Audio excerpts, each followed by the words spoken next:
Hello everybody, my name is Eric D. Johnson, also known as BrightShine, right here in the city of Memphis, in the county ship, in the state of Tennessee. Today's date is early Monday morning, November 26, 2018. The time 3:35 a.m. First, say thank you to all my family, my support for your continued encouragement, support. I'll continue to keep myself employed right here in this Memphis tri-state area. I'll continue to further my education in Monroe College online, pursuing my associate study in business administration with a concentration mark at the present time. I've taken a break from going to school, but in the very near future, I will be going back to Monroe College online. I'm going to continue to pursue my associate study in business administration, concentration mark. What I'm going to do right now, I'm going to do my Instagram.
Hello everybody, my name is Eric D.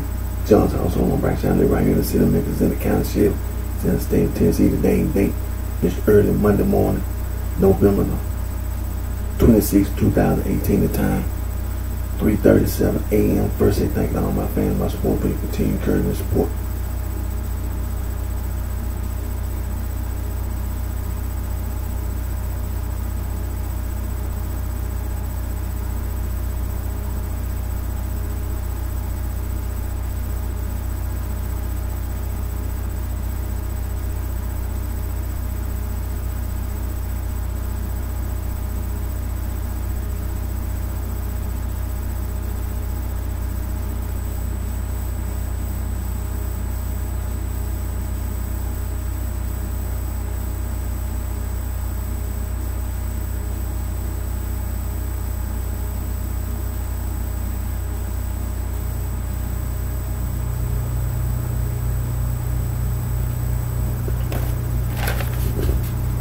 Anti-gang.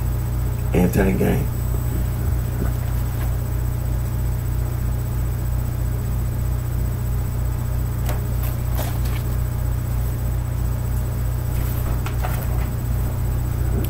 These are just a few of the free logo design websites that you go to make anti-gang logos.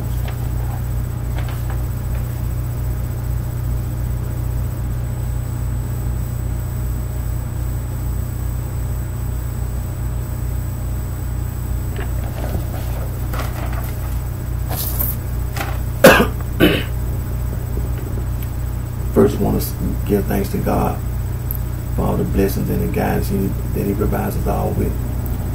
Now, I'm going to continue to complain and speak out about people saying they are gang plus stir, mob plus stir. People saying they are boss, they are goon, they are thug, they are crook, they are hoodlum, they are mac, they are player, they are pimp, they are whore. They're a hustler, you know. People say all that old ignorant nonsense. People say they're a nigga. Yeah, they do. You know, feel it, nigga house nigga. People say it's some ignorant nonsense, street slang. It's ignorant nonsense. And excuse me. Street slang. You know, people all over the earth communicate. People use language. You understand? And all that ignorant nonsense, you know, when it comes to street slang, like I've been saying, you know, like for example, children's game, tic-tac-toe, hop and scotch, music, hip and hop, rock and roll, swing, groove, jazz, blues, do and wop, be and bop. Now you know good and well when you hear do and wop, be and bop, who put that together? You see what I'm saying? You see what we call them? Do and wop. You see what I'm talking about? Now take the do and the bop, do bop, and take the be and wop. You know, swap it around. You ain't catch that though. Did you catch that? You see what I'm talking about? See, it make it sound like you so smart. Just like stir, gang, stir, mob, stir. Yeah, you real smart. Yeah, you real smart. Yeah, that's real smart. You see where we're going with this? See what I'm talking about? See? Hip and hop. Yeah, boy, you really smart. Rock and roll. Boy, you a genius. Rock and roll. You a genius. You see what I'm talking about? You a genius. Street slang. There ain't nothing official about no street slang. excuse me. And for money, you know, we can go to the quick reference, Wikipedia, and you know, people all over the earth use money, currency, exchange, and you know, people make up street slang for money all over the earth. Now here in the United States of America, some street slang for money: bucks, rack, stack, bands, dough, scratch, loot, moolah, Benjamins, dead presidents. It's all street slang. Nothing official about no street slang. Nothing official about no street slang. Now, you know, a person like myself with a high school diploma, I graduated high school, earned my high school diploma. And I do have a few years of college. I haven't earned my associate degree yet, but I am going back to Monroe College online and earn my associate degree. And you know, some people didn't graduate high school, but they have a GED. And then you have those other people, you know, who didn't graduate high school, who didn't earn a high school diploma, who don't have a GED. See, you don't know. You don't know. You don't know how to read. You don't know how to write. You don't know how to do math. You don't know science. You don't know technology. You don't know. Excuse me. You don't know social studies. You know you don't. No, you don't. See? And when it comes to vocational and technical training, you don't know. Excuse me. And but you know, the people that do know. Now you know some people have a social degree like I'm trying to earn mine. But see, we talking about the people with the bachelor degree, the 4-year and 5-year bachelor degree, master degree, PhD, the sorority and the fraternity. The sorority and the fraternity. Yeah, the sorority and the fraternity. Yeah, matter of fact, this is early Monday morning. They waiting on me and everybody else to come back to work. It's early Monday morning. They waiting on me to come back to work, come back to the job, come back to my place of employment so they can say all that ignorant nonsense on the job. Don't let the sorority and fraternity mislead you. See, that be the sorority and fraternity. Don't let the sorority and fraternity mislead you. Now,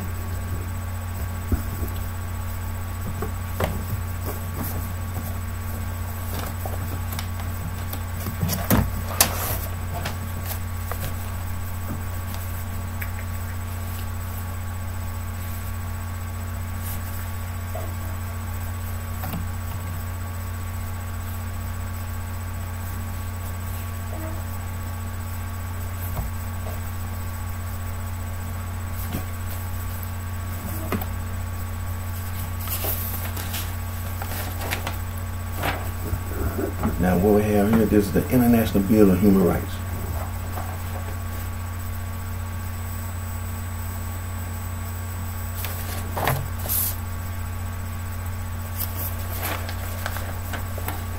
This is the Convention on Elimination of All Forms of Discrimination Against Women. And matter of fact, this week, again on Instagram, on Instagram, I seen this week. It's gonna be matter of fact, this is what it is. The Convention on the Elimination of All Forms of Discrimination Against Women. I seen that on Instagram. I know it's gonna be this week at the United Nations. It's gonna be this week, right along with the Declaration of the Rights of the Child.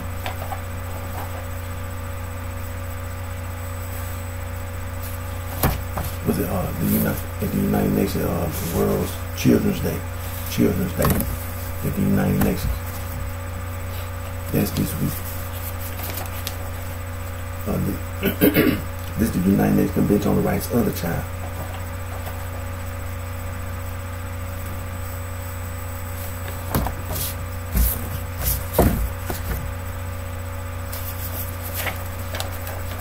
And this is the world's oldest human rights organization, Anti-Slavery International.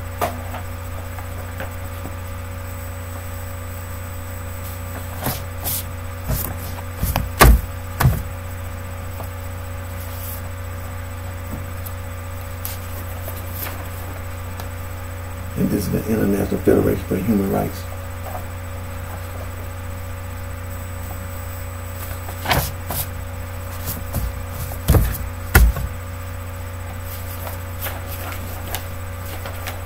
And this is the world's oldest international conservation organization, BirdLife International.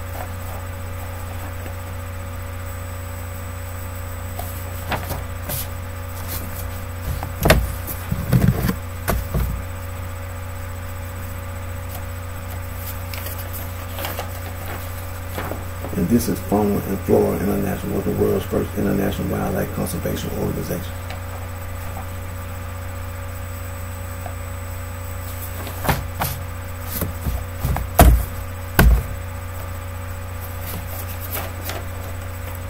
And this is the world's oldest global environmental organization, International Union for Conservation of Nature, also the World Wildlife Fund.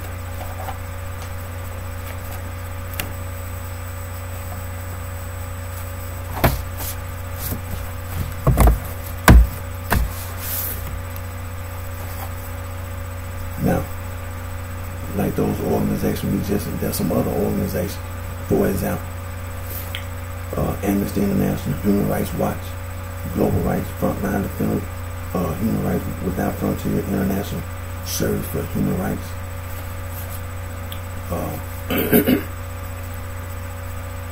Conservation International, Wildlife Conservation Society, Conservation Fund, Legal Conservation Voters, Earthwatch Institute, Conservancy Association, Earth Justice, the Conservation Volunteers,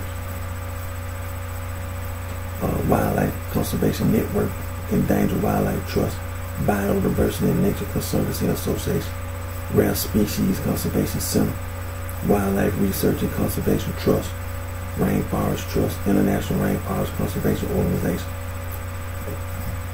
Rainforest Alliance, Rainforest Action Network,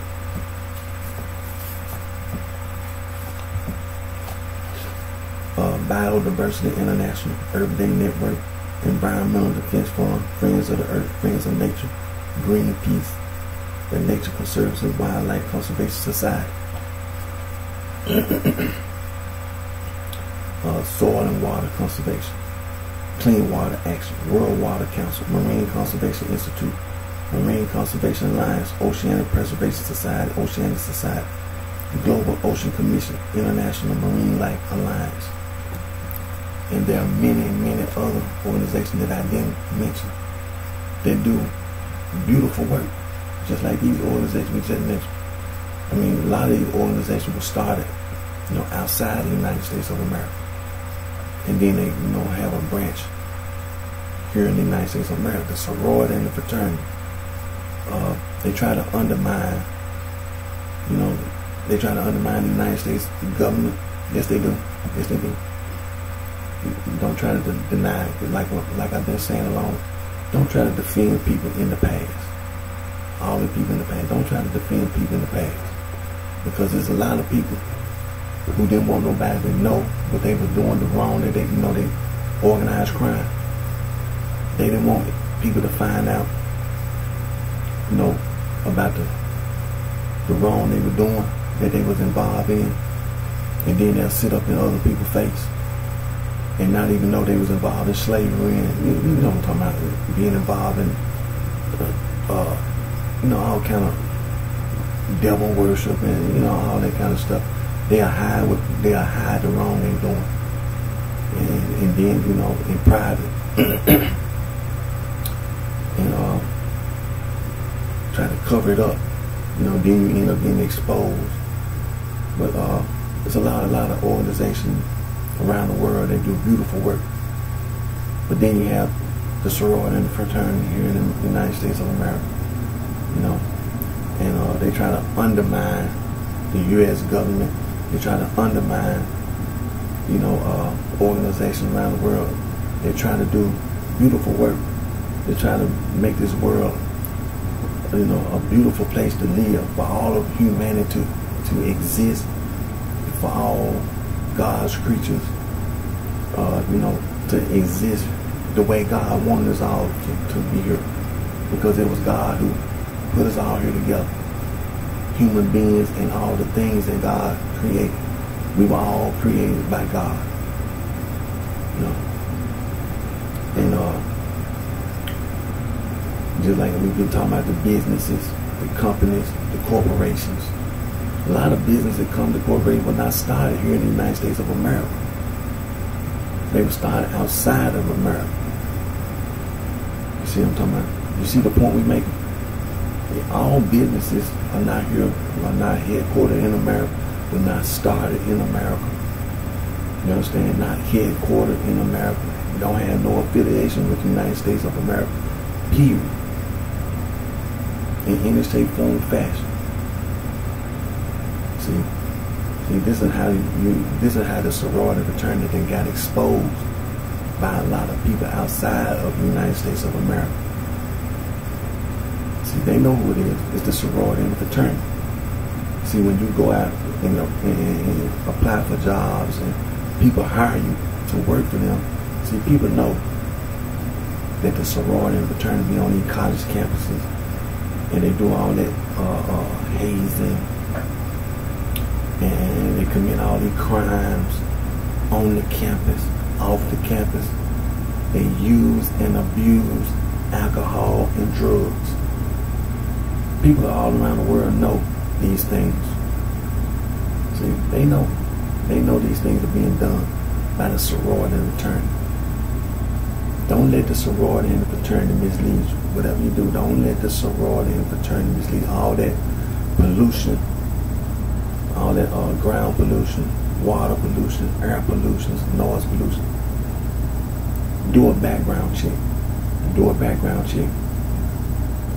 I guarantee, watch what you find out. The sorority and the fraternity. Watch what you find out. Just watch. Do a background check. Watch what you find out. The majority of the pollution. Watch. All the environmental. Watch. Right here in the United States of America. And then these businesses, companies, corporations here in America, they expand outside of America. Watch what you find out. Just watch what you find out. The majority of the pollution, all this environmental problems that we have with the environment, don't forget the discrimination.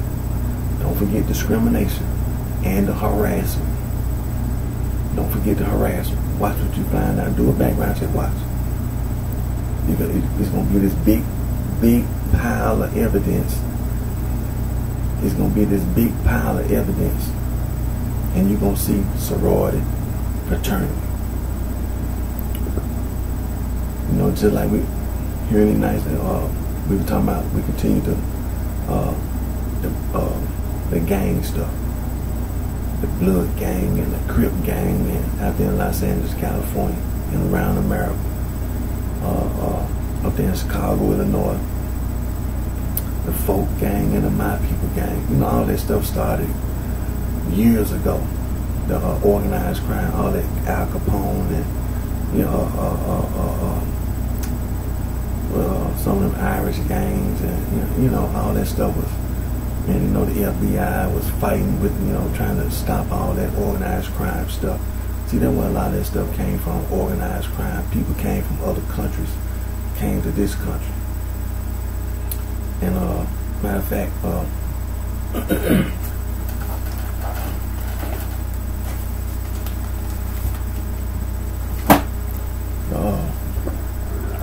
see, like with Harvard University is the oldest institution of higher learning in the United States, founded March 13, 1639 in Cambridge, Massachusetts. William and Mary College, Williamsburg, Virginia, founded February the 8th, 1693. Second oldest institute of higher learning in America.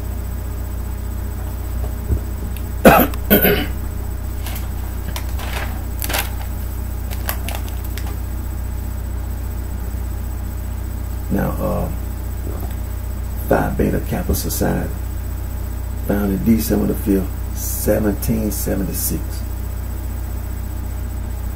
The College of William and Mary, and is recognized as the first Greek letter student society in North America.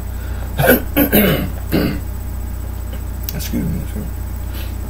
And also Alpha Delta Pi, first sorority founded 1851 Wesleyan College in Macon, Georgia. The first organization to adopt the word sorority was Gamma Pi Gamma Phi Beta, established on November 11, 1874 at Syracuse University in Syracuse, New York. Now see, there's nothing official about no sorority and no fraternity. See, for African Americans, see, all that stuff was done. African Americans were slaves on the plantation. And then after the Civil War, the Emancipation Proclamation, African Americans were denied education and also was discriminated against. There's nothing official about no sorority, no fraternity.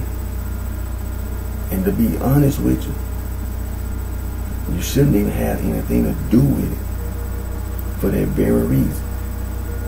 For that very reason. You shouldn't even have anything to do with no sorority, no fraternity.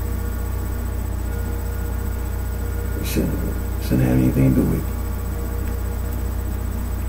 Now when it comes to, the sorority and fraternity, the basis of the sorority and fraternity is the old world secret societies. Now, when it comes to secret society, the Freemasons and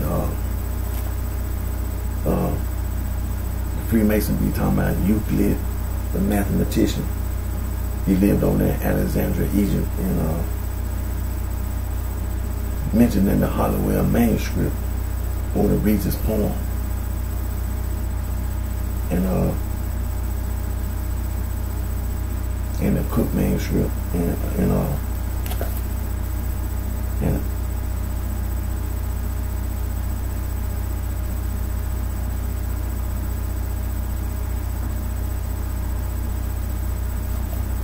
also the Dowling manuscript. But then now when it comes to secret societies, Skull and Bones, the Rosicrucians, the Sons of Liberty, the Third Society, the Priory of Sion, the Order Templis Orientis, the Knights of the Golden Eagle, the Woodmen, and then the Ancient Arabic Order of the Nobles of the Mystic Shrine,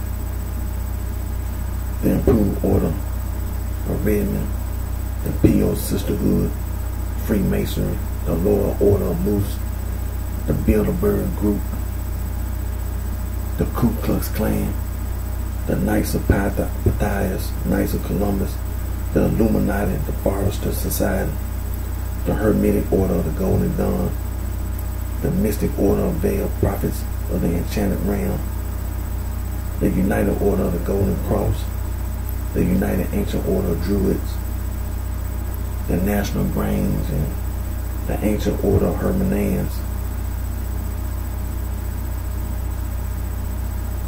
So you know that was, and then you also had the Garduna, the Spanish Garduna. Then you had the Carbonaria, the Black Hand, the Mafia Cosa Nostra, the Triad, the Yakuza, the Osiricas, and you know probably some more you know that we ain't even talk about or mentioning. So don't let the sorority don't let the sorority and the fraternity mislead you. Whatever you do, don't let the sorority and the fraternity mislead you.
Like I said, don't let the sorority and fraternity mislead you.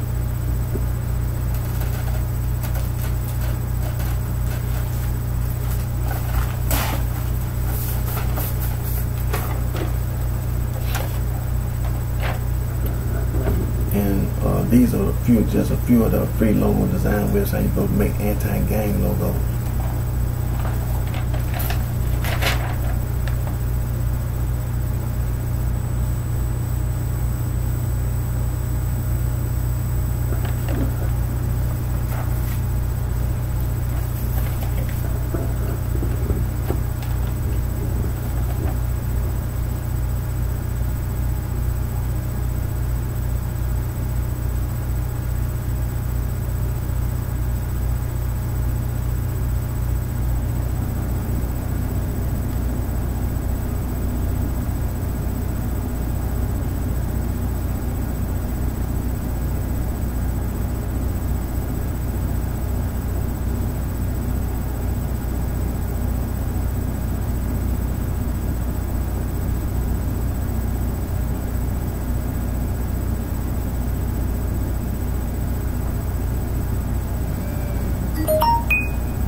what I'm gonna do today.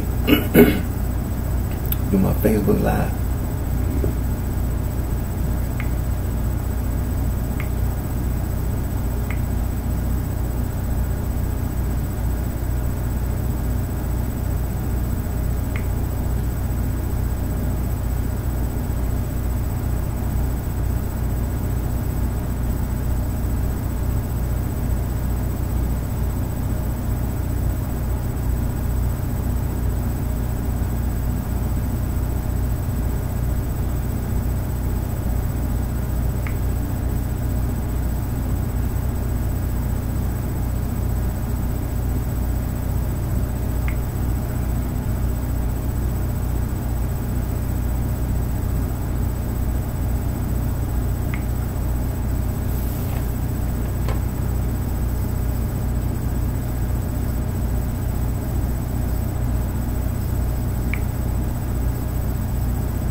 Hello everybody, my name is Eric D.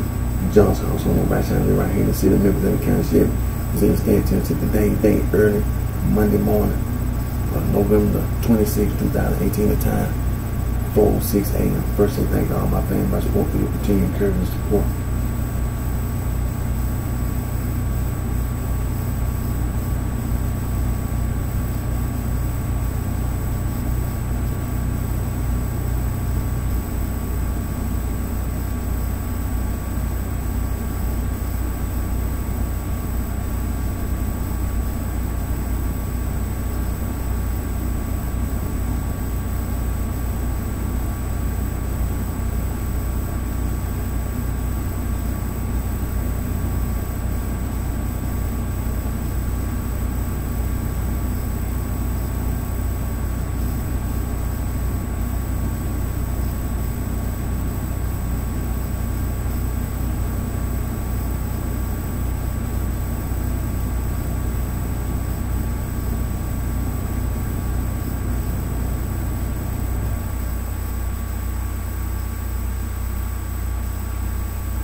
Anti-gang.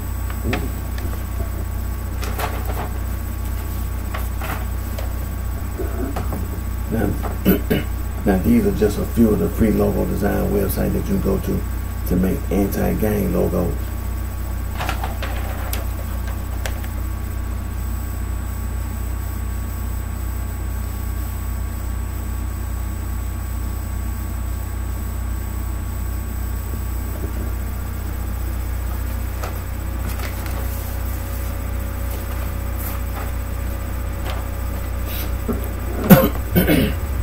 Now these are some words. Remember these words: coercion, coerce, sexual coercion, psychological coercion, psychological manipulation, psychological abuse.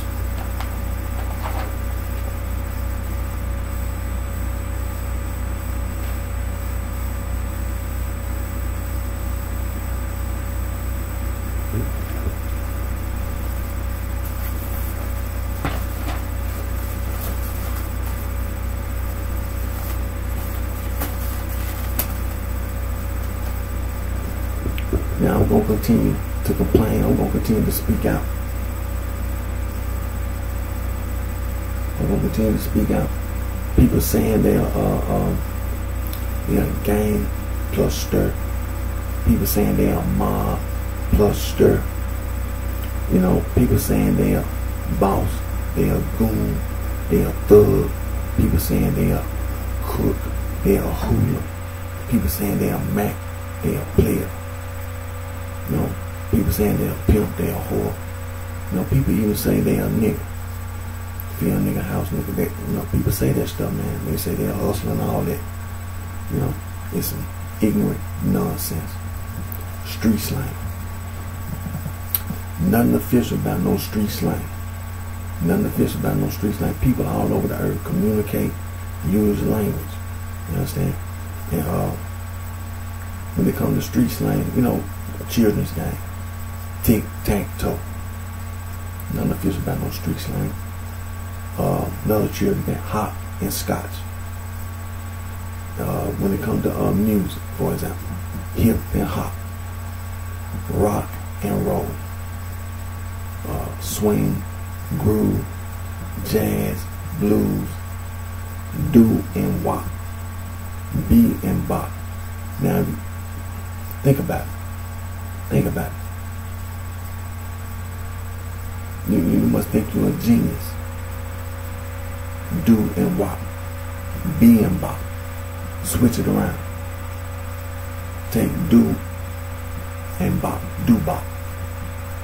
And take be and wop, be wop. You're not no genius. There's nothing to see. You see what I'm talking about? You see the point we're making here? Nothing official about no street slang. You're not no genius. You know, talking about no rock and roll. You're not no genius talking about no hip and hop. Take them words, take hip and hop and rock and roll, switch it around. Throw hip and okay, let me say let's say hop and roll. Let's say hip and rock. You're not no genius. You're not no genius. Okay, let's switch it around again. Let's take okay, what we say? Hip and rock. Okay, hop and roll. Hip and roll. And hop and rock. See the point we're going? You see where we're going with this? You're not no genius. You're not no gang plus stir. Mob plus stir. You're not no genius. You're not no genius. Don't think you smart. You're not no genius. Taking words, talking about those stir. You're not no genius. Now, it's the most street slang for money. You know, we go to quick reference Wikipedia. We go to quick reference Wikipedia, and we look up money, currency exchange, and you know, people all over the earth use money, exchange, currency, exchange. You know, and they make up street slang, and here in the United States, some of the street slang for money are bucks, rack, stack, bands, dough, scratch, loot, moolah, Benjamins, dead presidents. Ain't nothing official about no street slang. Now I graduated high school, earned my high school diploma. Some people didn't graduate high school, they got a GED. Now you got those other people who didn't graduate high school, don't have no GED. You don't know. You don't know how to read, you don't know how to write. You don't know math, you don't know science, you don't know technology. You don't know social studies. And talking about vocational and technical training, you don't know vocational and technical training, you don't know. Because you don't have the education. Now, me, you know, I graduated high school, and I do have some college, you know, a few years of college. I haven't earned my associate degree yet, but I do intend to go back to Monroe College and earn my associate degree and go further, you know. But and you know, matter of fact, this is Monday morning. This is Monday morning, and the people with the sorority, you know, with the bachelor degree, master's degree, PhD, the sorority and fraternity waiting on me and everybody else to come back to work Monday morning. This is Monday morning, and waiting on us to come back to work, and you'll be hearing all that ignorant nonsense on your everyday work, on the job, at your place of employment. Some ignorant nonsense. That's what it be, the sorority and the fraternity. That's what it is. It's sorority and fraternity. Don't let the sorority and the fraternity mislead you. Whatever you do, don't let the sorority and the fraternity mislead you. Now, what we have, this is the International Bill of Human Rights.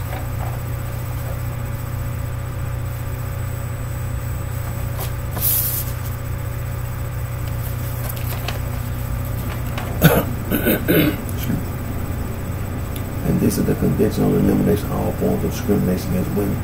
And also, matter of fact, I just did my Instagram video, and I was on Instagram. And I know this week, I seen on Instagram, the United Nations web, this week is going to be the Convention on the Elimination of All Forms of Discrimination Against Women. That's this weekend also.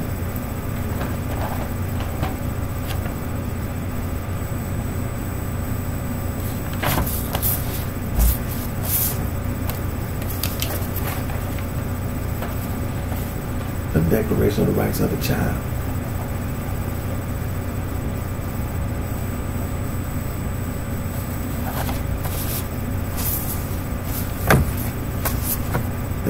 That's this week also.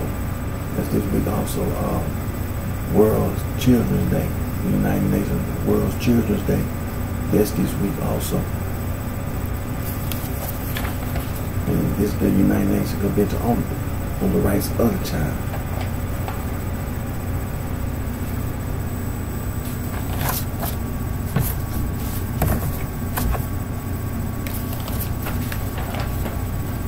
And this is the world's oldest human rights organization, Anti-Slavery International.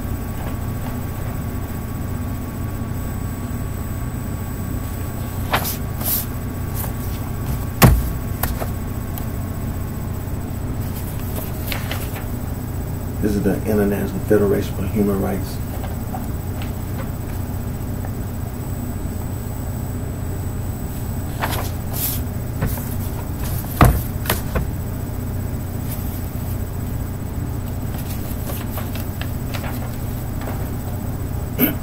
And this is the world's oldest international conservation organization, BirdLife International.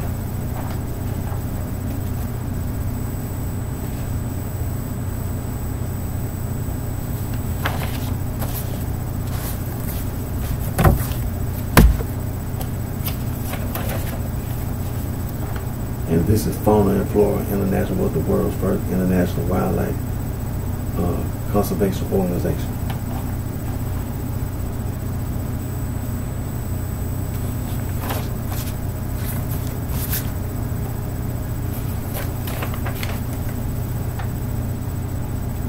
And this is the world's oldest global environmental organization, International Union for Conservation of Nature, and also the World Wildlife Fund.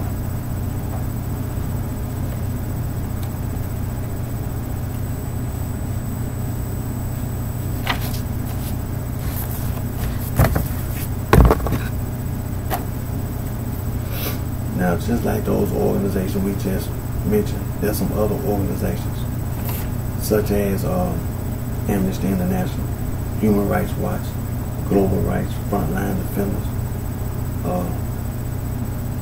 Human Rights Without Frontiers, International Service for Human Rights, excuse me. Conservation International, Wildlife Conservation Society, the Conservation Fund, Legal Conservation Voters, Earth Watch Institute, Conservancy Association, Earth Justice, the Conservation Volunteers, Wildlife Conservation Network, Endangered Wildlife Trust, Biodiversity and Nature Conservancy Association, the Rare Species Conservation Center, Wildlife Research and Conservation Trust, Rainforest Trust, International Rainforest Conservation Organizations, Rainforest Alliance, Rainforest Action Network.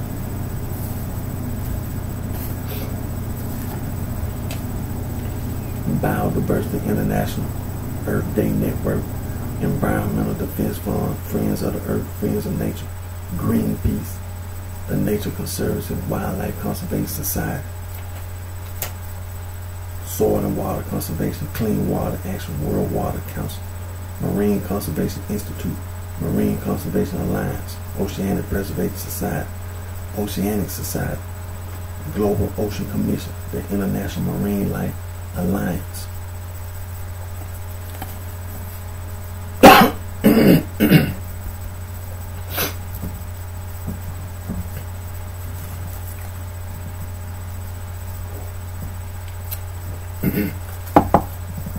Excuse me. Now, just like we just mentioned these organizations, there are many other organizations that I didn't mention, and who do just as much work as these organizations to try to stop the wrong first and try to make this world a better place for all of us, for all of us to live. Now, the sorority and the fraternity. The sorority and fraternity. Don't let the sorority and fraternity mislead you for this reason. There's a lot of businesses, companies, and corporations. They were started here in America. The sorority and the fraternity, they work for these businesses, companies, and corporations, here in America, and then they have, offices, businesses outside of America. And the sorority and the fraternity work, and then you have all this ground pollution, air pollution, water pollution, noise pollution. Do a background check. Because you'll find out. The sorority and the fraternity. It's the sorority and the fraternity. For this reason, when we be talking about the businesses, companies, and corporations, think about it. There's a lot of businesses, companies, and corporations that was not started here in America. Think about it. Think about business, companies, and corporations.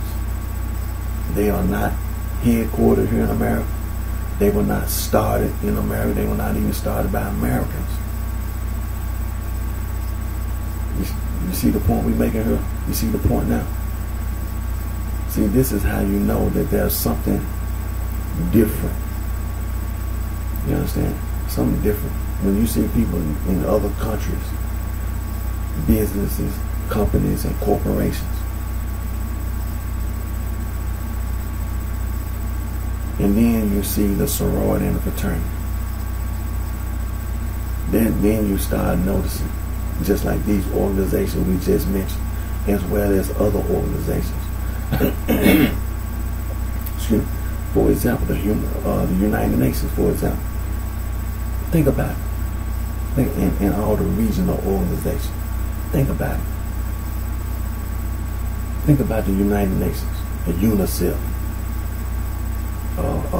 UNESCO, the United Nations Development Project Program, and all the other, the United Nations peacekeepers. Think about it. Think about the United Nations. The people all over the world, every nation on this earth, every nation on it. This is how you see the sorority and the fraternity. This how they get caught.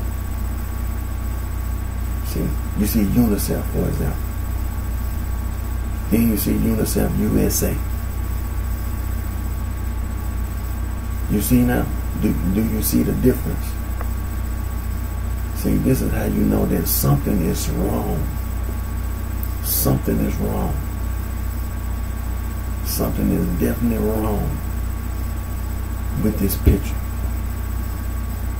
It's the sorority and the fraternity. Don't let the sorority and the fraternity mislead you. Whatever you do, don't let the sorority and fraternity mislead you. Just like we've been talking about the blood gang and the Crip gang out there in Los Angeles, the sorority and the fraternity. Up there in Chicago, Illinois, all over America. The folk gang and the My People gang. The sorority and the fraternity. Don't let the sorority and fraternity mislead you. The FBI been dealing with organized crime, all that stuff about Chicago and all that crime. This go all the way back. This goes up, the Irish gangs and the Italian gangs and, all the gangs and stuff. It came over here from from Europe and other parts of the world. Excuse me. And don't let the sorority and fraternity mislead you. Matter of fact.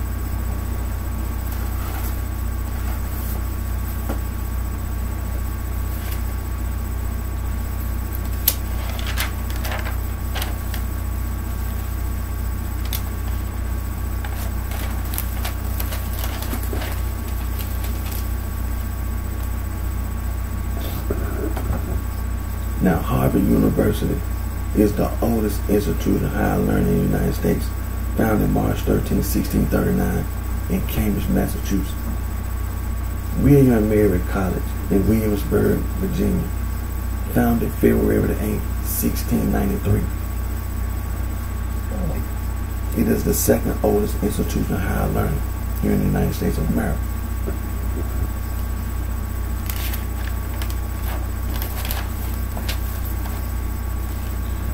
Now, Phi Beta Kappa Society, founded on December 5th, 1776, in William and Mary College, and is recognized as the first Greek letter student society in North America. Now, Alpha Delta Pi, first sorority founded 1851 in Wesleyan College in Macon, Georgia, and then the first organization to adopt the word sorority was Gamma Phi Beta, established on November 11, 1874 at Syracuse University in Syracuse, New York. Now, African Americans were not involved in any of the sorority and fraternity.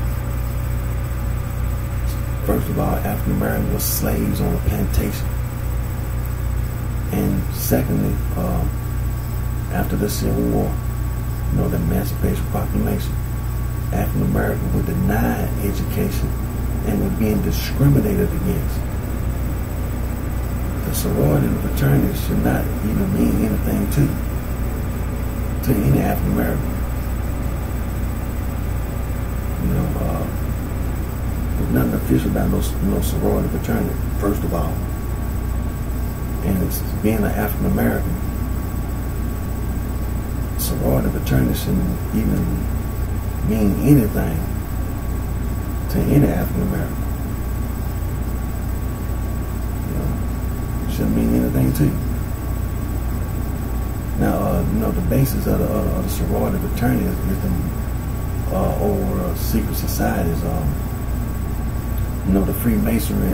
Euclid, the mathematician, lived in Alexandria, Egypt,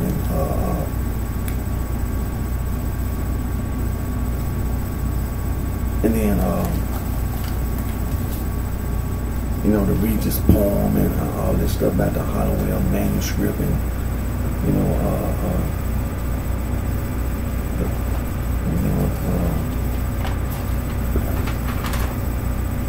the Cook manuscript and the Dowling manuscript,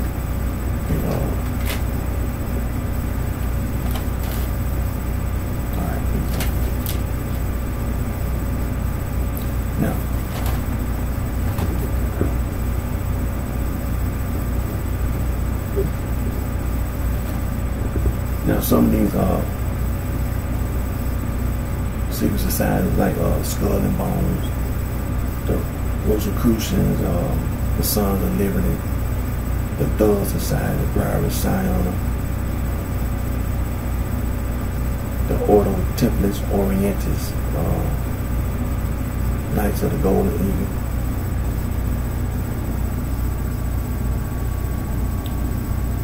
the Woodman, and then the ancient Arabic order of the Nobles of the Mystic Shrine, and then the improved order of the Redmen and the P.O. Sisterhood, Freemasonry, and then the Loyal Order of Moose, the Bilderberg Group, and then the Ku Klux Klan, and Knights of Matthias, and Knights of Columbus, Illuminati, the Forester Society, Hermetic Order of the Golden Dawn, the Mystic Order, of Baal prophets of the enchanted realm, of the United Order of the Golden Cross, the United Ancient Order of Druids, the National Brains, Ancient Order of Herbanans,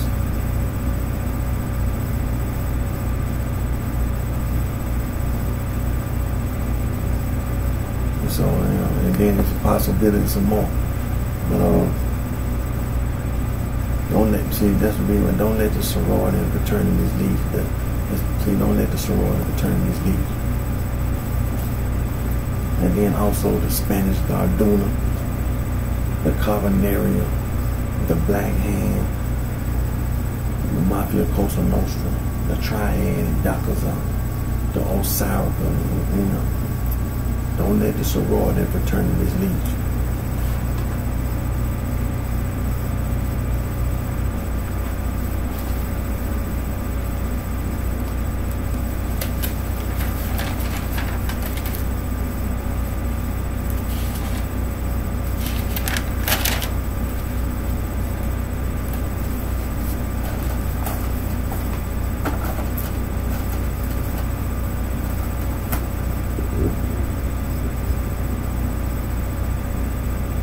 Like I said, don't let the sorority and fraternities lead you. Whatever you do, don't let the sorority and fraternities lead you.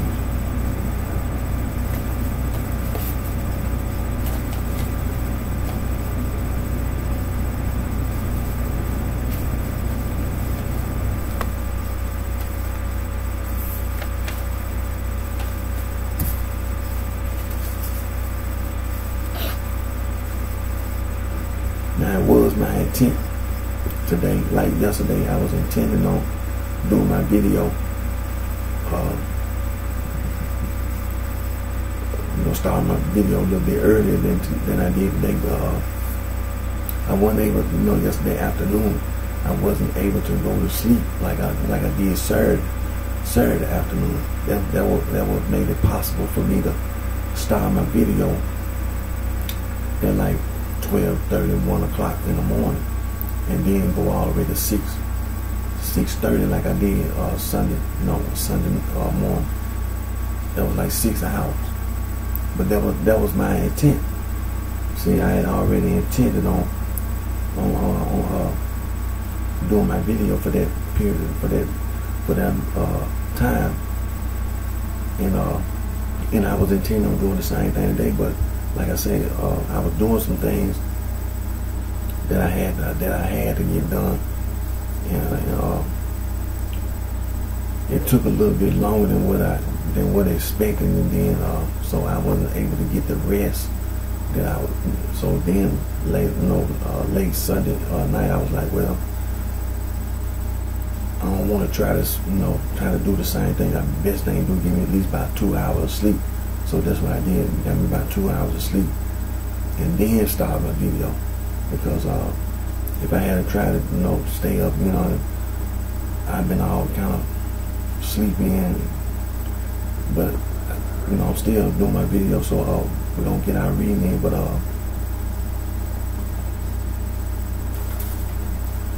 we continue to expose Saul, and I'm glad I had the time. I took the time to do my video the way I did yesterday. I know I was pretty satisfied, despite the fact that my battery in my phone was not charging like it's supposed to. But I already know what the problem is, because I've been had this problem is that the charger is really, my phone broke. Phone has been broke. I got a new one coming, so but my phone really is basically is broke. And when when you put the charger, the port at the bottom, when you plug your charger into that's really what's broke, and because it really don't hold no charge. And so that's basically, sometimes the phone, it really don't charge like it's supposed to. And then when I started using the app on your phone, it drains. It'll drain the charge on your phone. But irregardless, I got my YouTube video going, so backup system. And like I said, I'm pretty satisfied that I was able to do my video and be able to go over all the things that I wanted to go over, and I'll continue to do that now. And because it's important. It's important to me. It's important to a lot of other people. The disciples. And to expose Saul from Tarsus, the self-proclaimed Apostle Paul, the devil. That's who it is. It's the devil, the deceiver. That's who it is. It's the devil. You deceiver.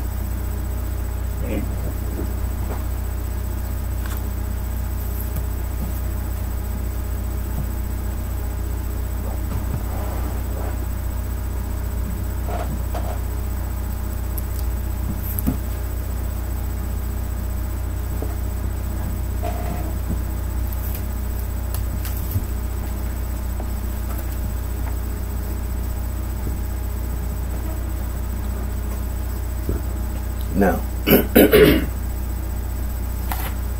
and like we've been talking about, when we expose Saul, you expose organized crime, because it's the same person. Basically, it's the devil. That's who they listen to. When you see Saul, he the devil.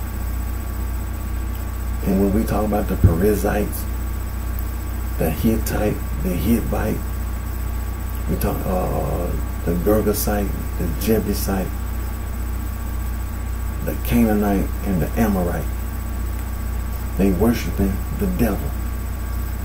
When you read the Old Testament, the 5 books of Moses, you're reading about the children of Israel, not the Jews. You're reading about the children of Israel and the devil. And that's who Saul is. That's the devil. Let's ask a simple question. If you lie and you supposed to sing the Lord in a way, and the Lord spoke to you and converted you, and you lie about your conversion, you never repented, what that make you? You the devil. You the devil. You're not just no ordinary human being walking around, because human beings don't function that way unless you're some kind of nut walking like a crazy person that need to be in a crazy house somewhere. But this person, this being, that's the devil. And that's what Jesus Christ was doing. He was exposing, he was showing you this is the devil.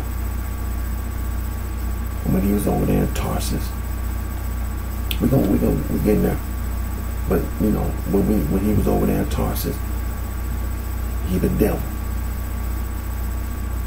That's what. And then you see how when he was moving around with the disciples, the apostles, they knew.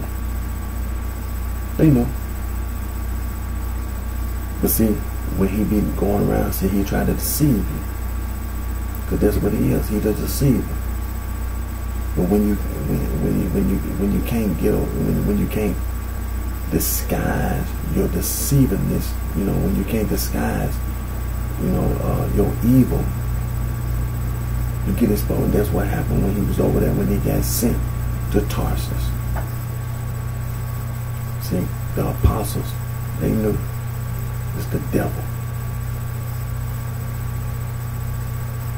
Now, the first place that you find the word Jew in the Old Testament, Esther, the book of Esther, 2nd chapter, verse number 5.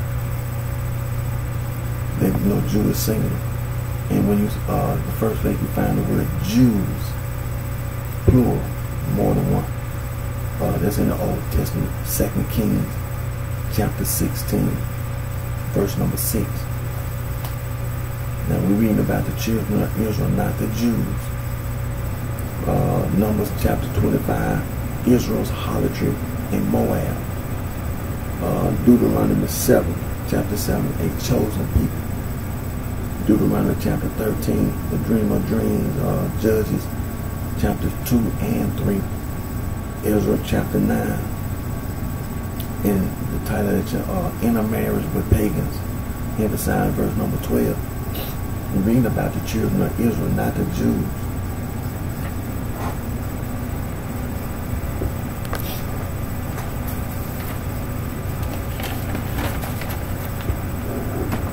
And see, when we expose Saul from Tarsus, the self-proclaimed Apostle Paul, from being a liar, murder, the devil, organized crime, the Catholic Church. Now you know we talking about the Catholic Church and Saint Ignatius of Antioch. He wrote several letters. In one of his letters, he wrote a letter to the Smyrnaeans, and in that letter he wrote the phrase Catholic Church to distinguish the Catholic Church from other groups that call themselves the Church. Organized crime. Now the Catholic Church and all that particular churches like the Latin Rite, the Alexandrian Rite, that's the Coptic, Ethiopian, Eritrean, the Armenian Rite, that's Armenian, the Byzantine Rite, Albanian, Belarusian, Bulgarian, Croatian, and Serbian, Greek, Hungarian, Italo-Albanian, Macedonian, the Melkite, Romanian, Russian, Lithuanian, Slavic, Ukrainian, the East Syriac Rite, Chaldean, Syro, Malabar, the West Syriac Rite, Maronite, Syriac, Syro, Malakara. And then you have the Protestant Reformation, 95 Theses, the major branches, Adventism, Anabaptism, Anglicanism, Baptist churches, Calvinism, Lutheranism, Methodism, Pentecostalism. Minor branches, Hussitism, Wallaceanism, Plymouth Brethren, Holiness Movement, Quakerism, multiple others, the interdenominational movement, evangelicalism, charismatic movement, neo-charismatic movement, other developments, Arminianism, Pietism, Puritanism, Neo-Orthodoxy, Paleo-Orthodoxy, Christian fundamentalism, modernism, and liberalism. Related movements are non-denominational churches and house churches. The American Restoration Movement, Stone Campbell Movement, Churches of Christ, the Unaffiliated Christian Church, Church of Christ Congregations, Christian Church, Disciples of Christ. And then you have all these black groups like the American Muslim Society, the Moorish Science Temple, Nation of Islam, 5% Nation, Black Hebrew Israelites, the Rastafarian movement, and various other ones. You know, this is all organized crime. It's all organized crime. That's all it is, organized crime. And then you have all these cults, these cult leaders. For example, what's his name? Jim Jones, David Koresh. You know, it's a more. What's his name? The Scientology guy. What's his name? L. Ron Hubbard. And then the Baha'i. You know, it was a man. He started the Baha'i, taking scriptures out the Bible and out the Quran.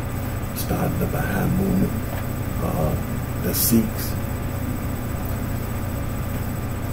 took some scriptures out the Bible, the Quran, and so on. So, look, it's a lot of these cult leaders and cult groups, and you know, it's organized crime. It's organized. Look, when we talk about organized crime, not a skin color. Organized crime is not a language. When I'm talking about skin color, jet black skin, pale skin. You know, irregardless of what people look like on this earth, irregardless of what your hair texture is, organized crime, criminals. You know, irregardless of what language people speak, criminals. Irregardless of age, just like we've been talking about the blood gang, the crip gang, the folk gang, my people, the little girls and little boys over there at the youth center, at the juvenile detention center. It's organized crime. Organized crime. all these women, regardless of a man or a woman, regardless of young, like them little kids at the juveniles over there at the nursing home. Organized crime. Regardless of what your sexual orientation is, homosexual, lesbian, organized crime.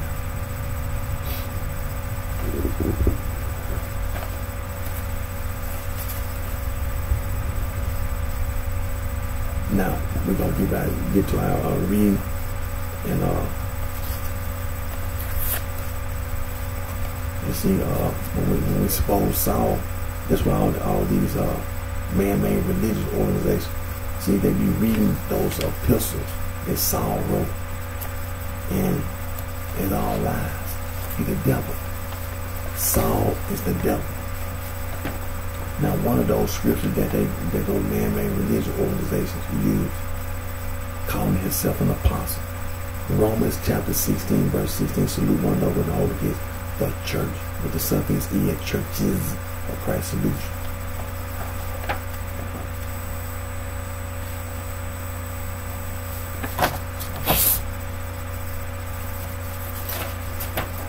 Another scripture that the man-made religious organization used, 2 Thessalonians chapter 1, verse 4.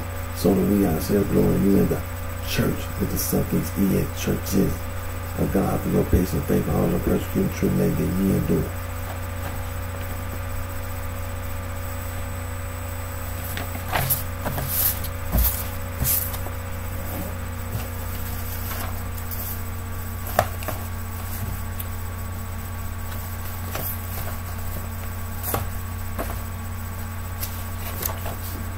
Just like taking the word Christian, Christians, singular and plural. First of all, Jesus Christ, the Son of God, he never said that. Never said that. It was organized crime. That's organized crime. That's where that Christian stuff come from. Jesus Christ, the leader of the disciples, the saints. When you see saint and saints in the Bible, organized crime.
That's the reason why it's organized crime. When you see saint in the Old Testament, New Testament, saints, Old Testament, New Testament, and then you hear somebody say Saint Patrick, Saint Valentine, Saint Paul.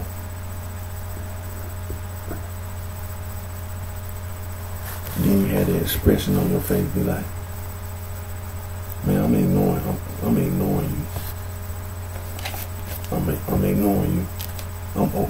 You know how you, I'm overlooking you. I'm not even paying no attention to you because I know you stupid. I'm not even paying no attention to you. I know that's organized crime. Taking words out of the Bible. Church and, they take words out of the Bible. Episcopy. You see the word Episcopy, Presbyterian in the Bible. Then it took the word Presbyterian, talking about some Presbyterian church and Episcopal Church. Come on, man. It's organized crime. It's just because they're taking words out the Bible. Pentecostal church, Baptist church took the word Baptist out the Bible. Talking about some Baptist church. Come on, man. It's organized crime.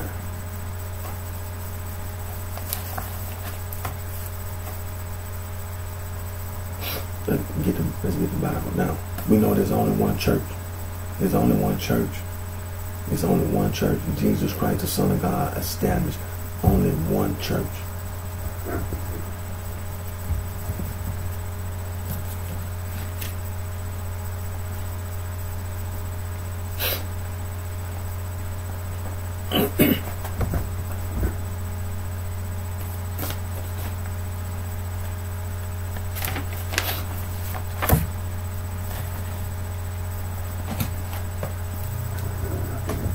And also, all those who are following, watching my video, you can go to BibleStudyTool.com to follow along. You can go to BibleGateway.com to follow along. Now, there's only one church. Only one church. Jesus Christ, Son of God, established on one church. Matthew chapter 16, verses 13 through 19. And also Matthew chapter 18, verses 15 through 20. We're going, the disciples going to the United Nations. Going to make it official. There's only one church. There's only one church. Make it official. See, we have an international criminal court. Criminal and civil charges being filed. When we just, all that organized crime we just got you going over. Criminal and civil charge being filed against them. Now, we're going to read Matthew chapter 16, verses 13 through 19. When Jesus came into the coast of Caesarea Philippi, he asked his disciples, saying, "Whom do men say that I, the Son of Man, am?" And they said, "Some say that thou art John the Baptist, some Elias, and others Jeremiah, or one of the prophets." He said unto them, "But whom say ye that I am?" And Simon Peter answered and said, "Thou art the Christ, the Son of the living God." And Jesus answered and said unto him, "Blessed art thou, Simon Bar-Jonah, for flesh and blood have not revealed it unto thee, but my Father which is in heaven.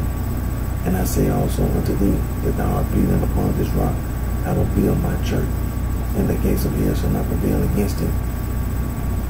And I will give unto thee the keys of the kingdom of heaven, and whatsoever thou shalt bind on earth shall be bound in heaven, and whatsoever thou shalt loose on earth shall be loosed in heaven." There's only one church.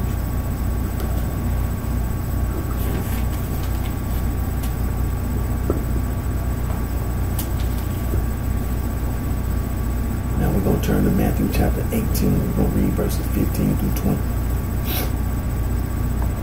"Moreover, if thy brother shall trespass against thee, go and tell him his fault between thee and him alone. If he shall hear thee, thou hast gained thy brother.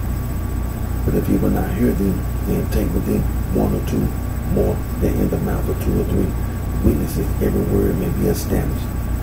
And if he shall neglect to hear them, tell it unto the church. But if you neglect to hear the church, then I'll be unto thee as an heathen man, a publican. Verily I say unto you, whatsoever ye shall bind on earth shall be bound in heaven, and whatsoever ye shall loose on earth shall be loosed in heaven. Again I say unto you, that if two of you shall agree on earth as touching anything that they shall ask, it shall be done for them by my Father which is in heaven. For where two or three are gathered together in my name, there am I in the midst of them." There's only one church. Only one church. Jesus Christ, the Son of God, established only one church. Matthew chapter 16, verses 13 through 19. Matthew chapter 18, verses 15 through 20. We're going to the United Nations. The disciples, the saints, going to the United Nations, going to make it official. There's only one church. And all the rest of you, criminal and civil charge, because it is a crime. It is a crime to take the word church out this Bible. Take the word church out this Bible and go around talking about you going to put money in the collection plate. You're going to go around telling people like Jim Jones and David Koresh got little girls and little boys listening to these cult leaders and these cult groups like the Baha'i and the Sikhs and all these other talking about what they call the American Muslim Society and the Nation of Islam, taking words out of the Bible. You know, mainly this organized crime, taking words out of the Bible, talking about the Church of Christ, taking words out of the Bible. It's wrong. It's a crime. And that's the way it needs to be viewed by everybody around the world. And stop sitting around letting these people continue with this ignorance and this nonsense. It's wrong. It's wrong. And it's been time for this stuff to end. We have an international criminal court for all people on this earth. And you best believe criminal and civil charges will be filed. Right now, as we speak right now. And we're going to also turn to, Jesus Christ, the Son of God, gave a commission to the apostles, to his apostles. We're going to turn to Matthew chapter 28, and we're going to read verses 16 through 20.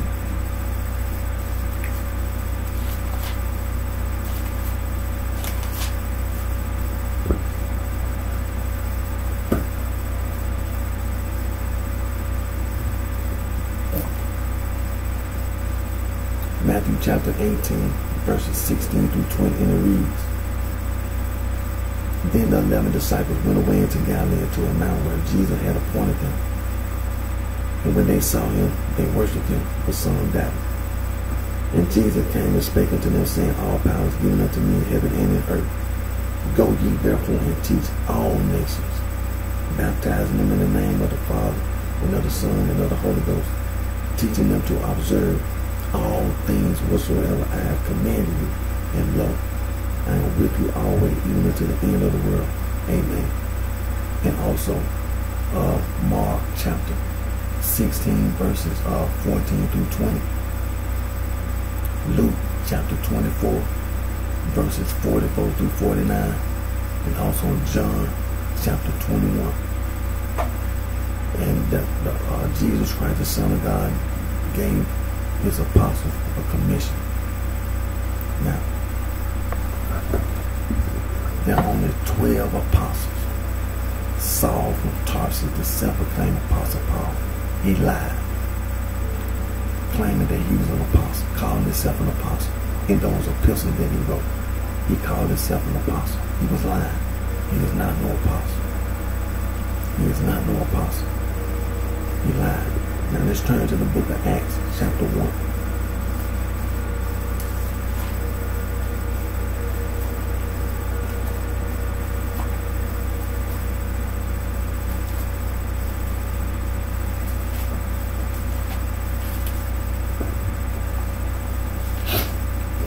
Now we're going to read the book of Acts, chapter 1. There's only 12 apostles. The former treatise have I made, O Theophilus, of all that Jesus began both to do and teach, until the day in which he was taken up. After that he through the Holy Ghost had given commandments unto the apostles, whom he had chosen, to whom also he shewed himself alive after his passed by many infallible proofs, being seen of them 40 days, and speaking of things pertaining to the kingdom of God. And being assembled together with them, commanded them that they should not depart from Jerusalem, but wait for the promise of the Father, which saith he, Ye have heard of me, but John truly baptized with water, but ye shall be baptized with the Holy Ghost not many days hence. When they therefore were come together, they asked of him, saying, Lord, wilt thou at this time restore again the kingdom to Israel? And he said unto them, It is not for you to know the times or the season which the Father hath put in his own power, but ye shall receive power after that the Holy Ghost is come upon you, and ye shall be witnesses unto me both in Jerusalem and in all Judea and in Samaria, and unto the uttermost part of the earth. And when he had spoken these things while they beheld, he was taken up, and a cloud received him out of their sight. And while they looked steadfastly toward him as he went up, behold, 2 men stood by them in white apparel, which also said, Ye men of Galilee, why stand ye gazing up into him? This same Jesus, which is taken up from you into heaven, shall so come in like manner as ye have seen him go into heaven. Then returned they unto Jerusalem from the mount called Olivet, which is from Jerusalem, 7 days' journey. And when they were come in, they went up into an upper room where abode both Peter and James, and John, and Andrew, Philip, and Thomas, Bartholomew, and Matthew, James the son of Alphaeus, and Simon Zelotes, and Judas, the brother of James. These all continued with one accord in prayer and supplication with the women, and Mary, the mother of Jesus, with his brethren. And in those days Peter stood up in the midst of the disciples, and said, the number of names together were about 120. Men and brethren, the scripture must needs have been fulfilled, which the Holy Ghost by the mouth of David spake before concerning Judas, which was guide to them that took Jesus. For he was known with us and obtained part of this ministry.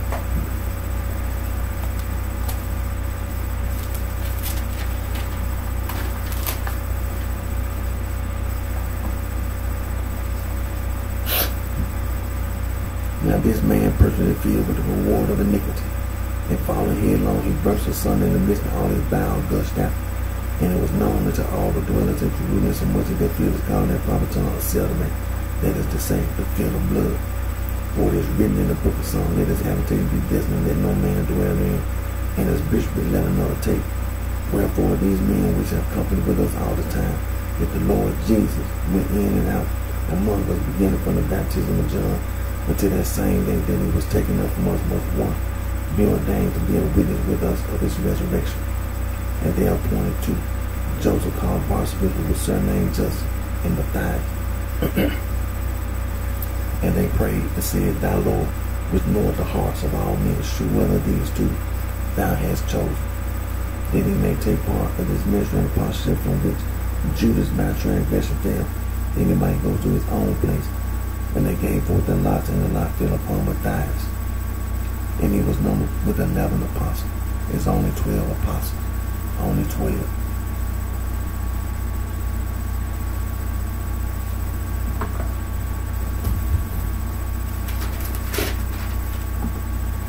Saul from Tarsus, not no apostle.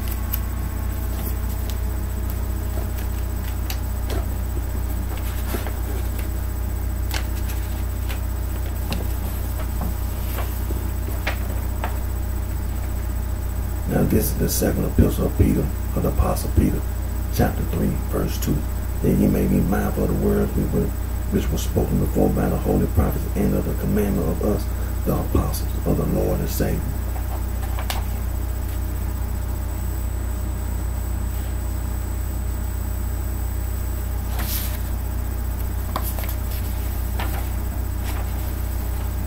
This is the epistle of Jude, chapter 1, verse 17. But beloved, remember ye the words which were spoken before the apostles of our Lord Jesus Christ.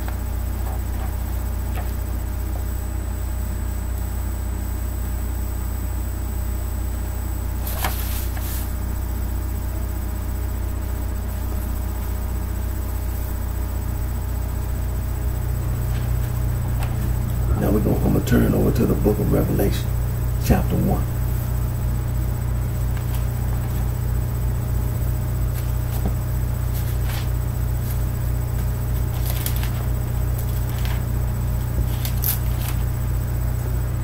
The revelation of Jesus Christ, chapter 1. I'm going to read verse number 11. Saying, I am Alpha and Omega, the first and the last, and what thou seest, write in the book, and send it unto the 7 churches which are in Asia, unto Ephesus, and unto Smyrna, and unto Pergamos, and unto Thyatira, and unto Sardis, and unto Philadelphia, and unto Laodicea.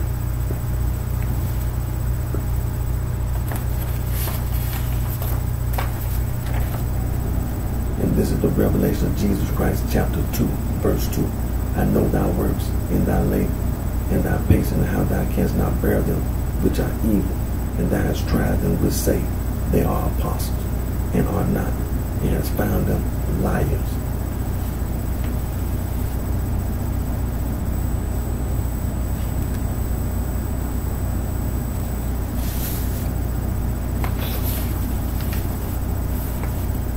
This is the revelation of Jesus Christ, chapter 18, verse 20. Rejoice over her, thou heaven, and ye holy apostles and prophets, for God hath avenged you on her.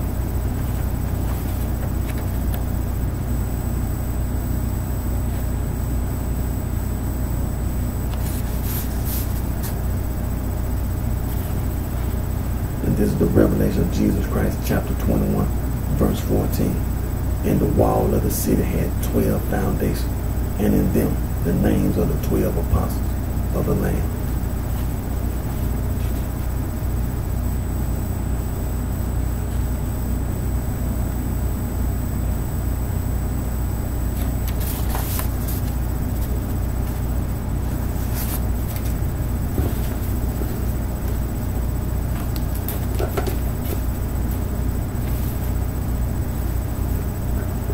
Only 12 apostles.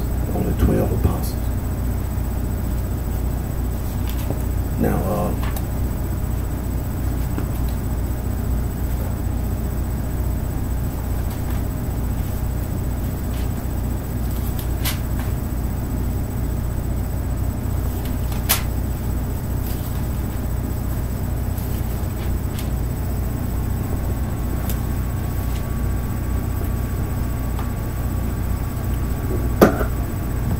Now, I'm going to continue reading Acts chapter 2, starting at verse number 1. There's no such thing as no speaking in tongues, man.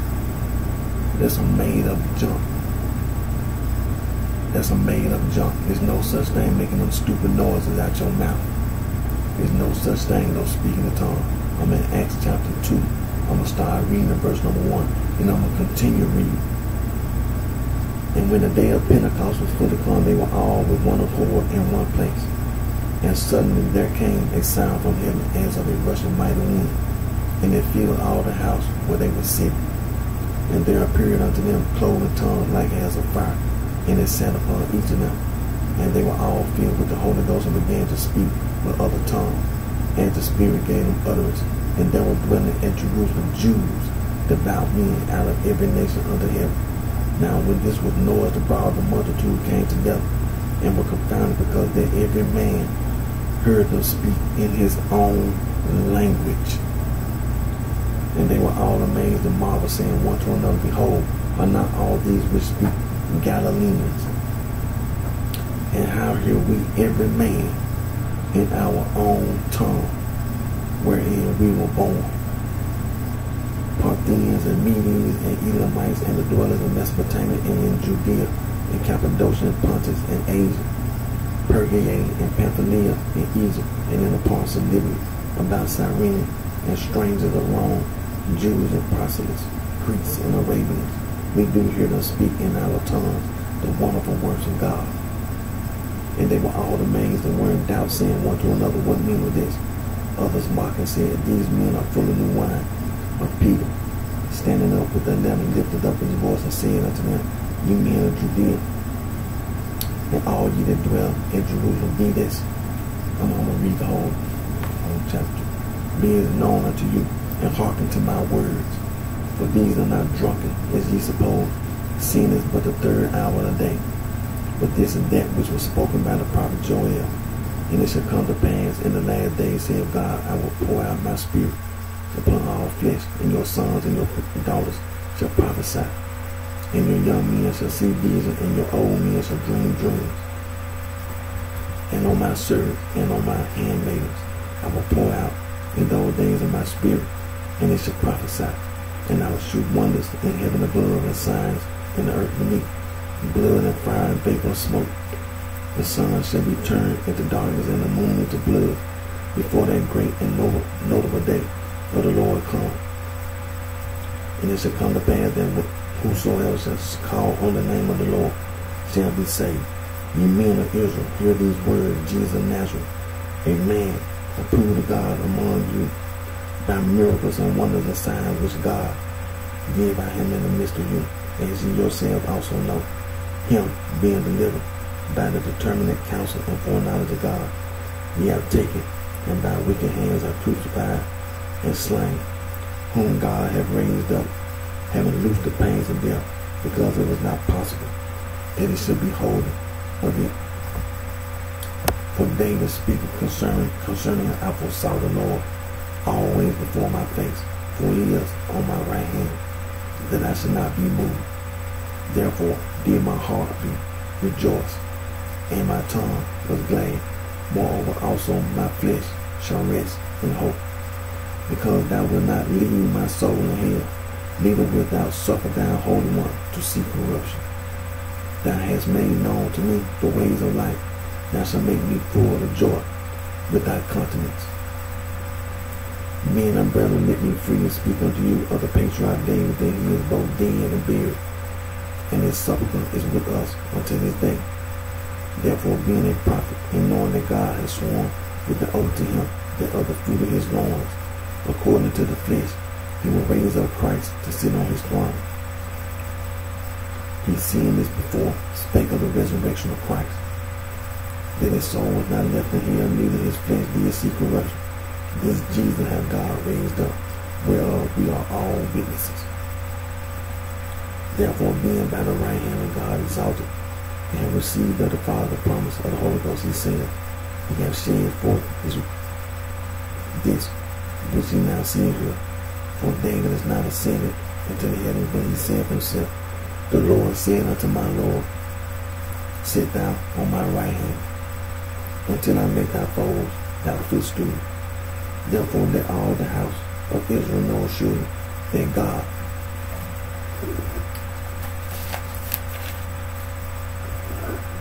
made that same Jesus whom ye have crucified, both Lord and Christ. Now when they heard this, they were pricked in their heart, and said unto Peter and to the rest of the apostles, Men and brethren, what shall we do? Then Peter said unto them, Repent, and be baptized, every one of you, in the name of Jesus Christ, for the remission of sins, and ye shall receive the gift of the Holy Ghost. For the promise is unto you, and to your children, and to all that are far off, even as many as the Lord our God shall call. And with many other words do ye testify and exhort, saying, Save yourselves from this untoward generation. Then they that gladly received this word were baptized. And the same day there were added unto them about 3,000 souls. And they continued steadfastly in the apostles' doctrine, in fellowship, and in breaking of bread, and in prayers. And fear came upon every soul, and many wonders and signs were done by the apostles. And all that believed were together, and had all things common, and sold their possessions and goods, and parted them to all men, as every man had need. And they, continuing daily with one accord in the temple, and breaking bread from house to house, did eat their meat with gladness and singleness of heart, praising God, and having favor with all the people. And the Lord added to the church daily such as should be saved.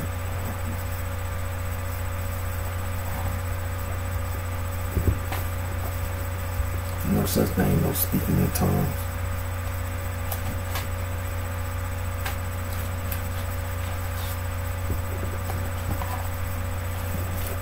Now we're going to go over to Acts chapter 6. Start reading verse number 1.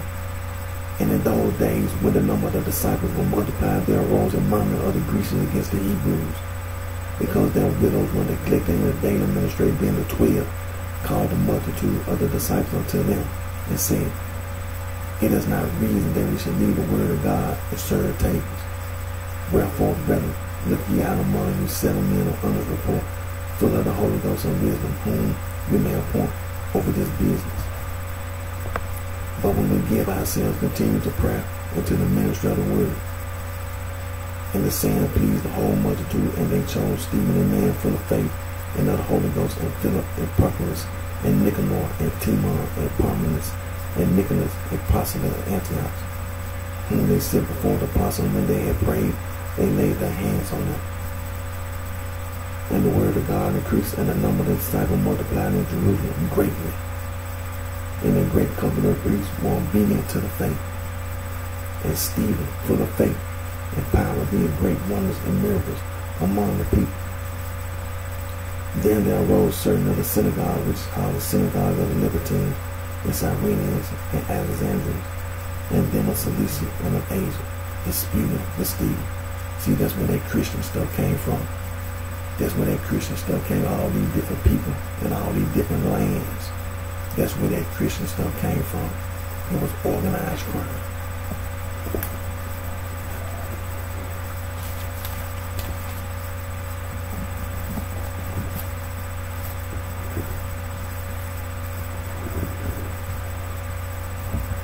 And they were not able to resist the wisdom and the spirit by which he spake.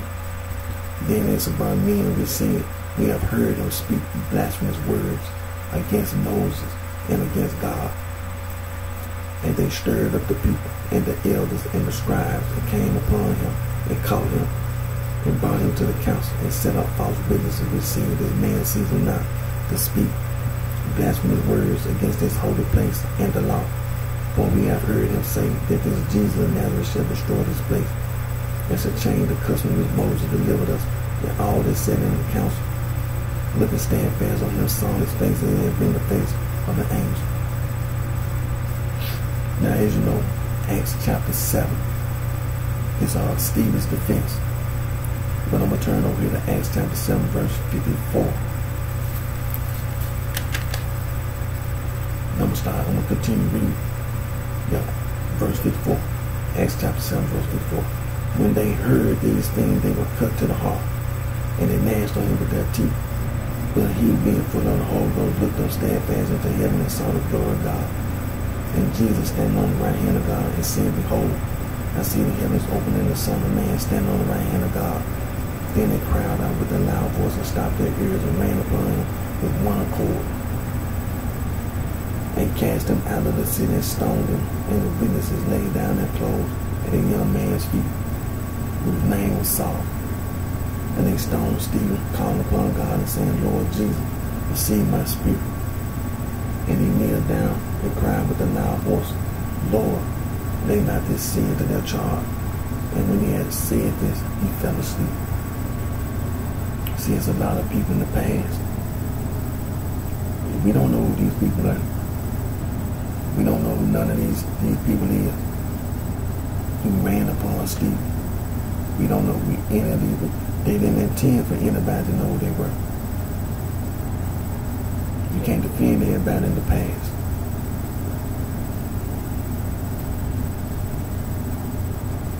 Now we over in Acts chapter 8. We're going to start reading verse number 1.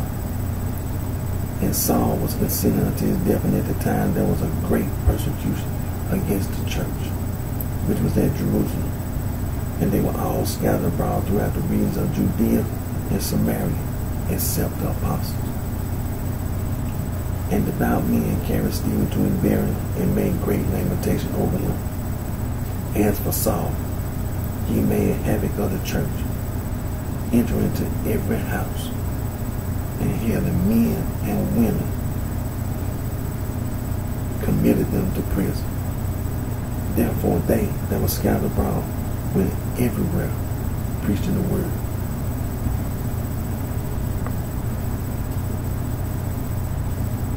Now we know that Saul, they laid their clothes at Saul's feet. These evil people that did that to Stephen. And Saul, he consented to the death of Stephen. He's the devil. He's the devil.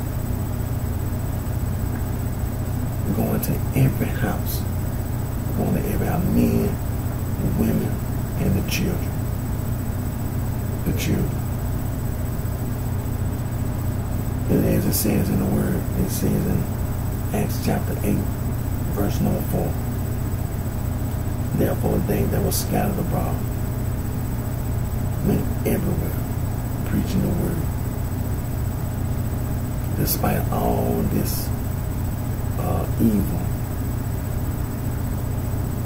despite all this evil being done by Saul and these evil people, the disciples went everywhere preaching the word.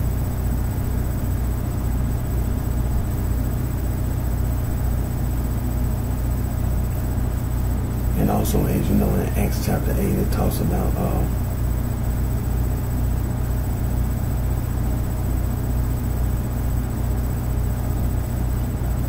Simon the sorcerer. Simon the sorcerer. And Simon the sorcerer was corrected by the Apostle Peter.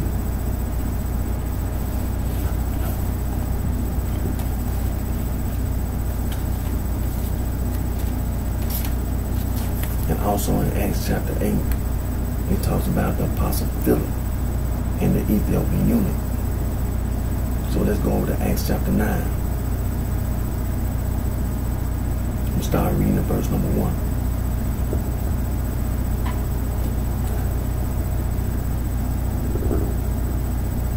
And Saul, yet breathing out threatenings and slaughter against the disciples of the Lord. He's crazy.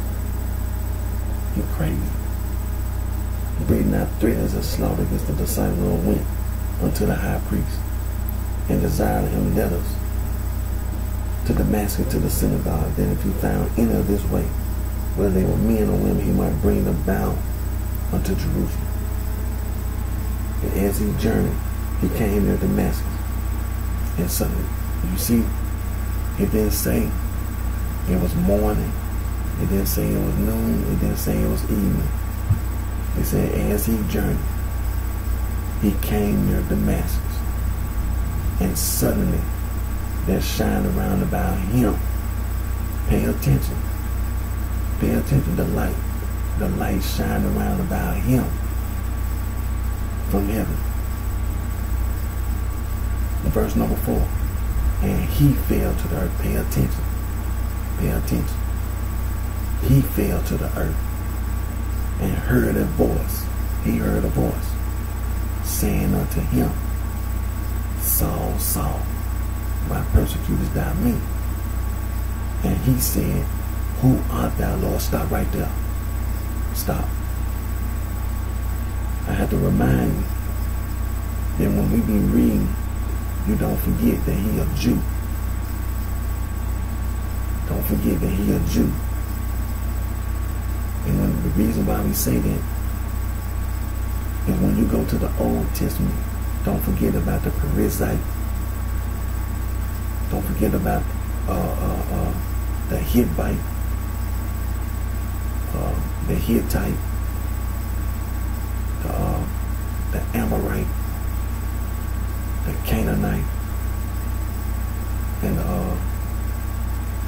the Jebusite and the Girgasite. They were going after other gods. They were worshiping the devil. They were devil worshippers. That's who the Jew is. That is them same people. God told the children of Israel to utterly destroy them. And then as time they kept on fighting with the children of Israel kept fighting with them and fighting with the Midianites and fighting with these people over and all the time fighting until they took the land of Canaan. And then these people came to the Jews. So don't forget, now we reading about Saul. Don't forget, he a Jew.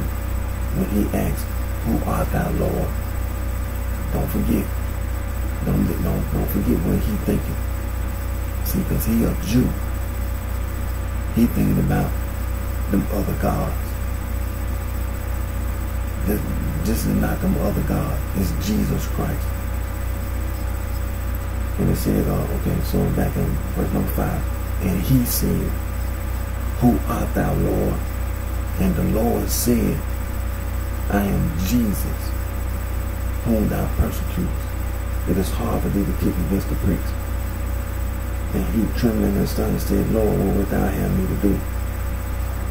And the Lord said unto him, Arise and go into the city, and it shall be told thee what thou must do. Verse number 7. Pay attention. And the men, stop right there. It said the men, and it say man. It said men, that's plural, men and woman, one. It didn't say woman. It didn't say women. It didn't say boy or boys. It didn't say girl or girls. It said, and the men which journeyed with him, they stood.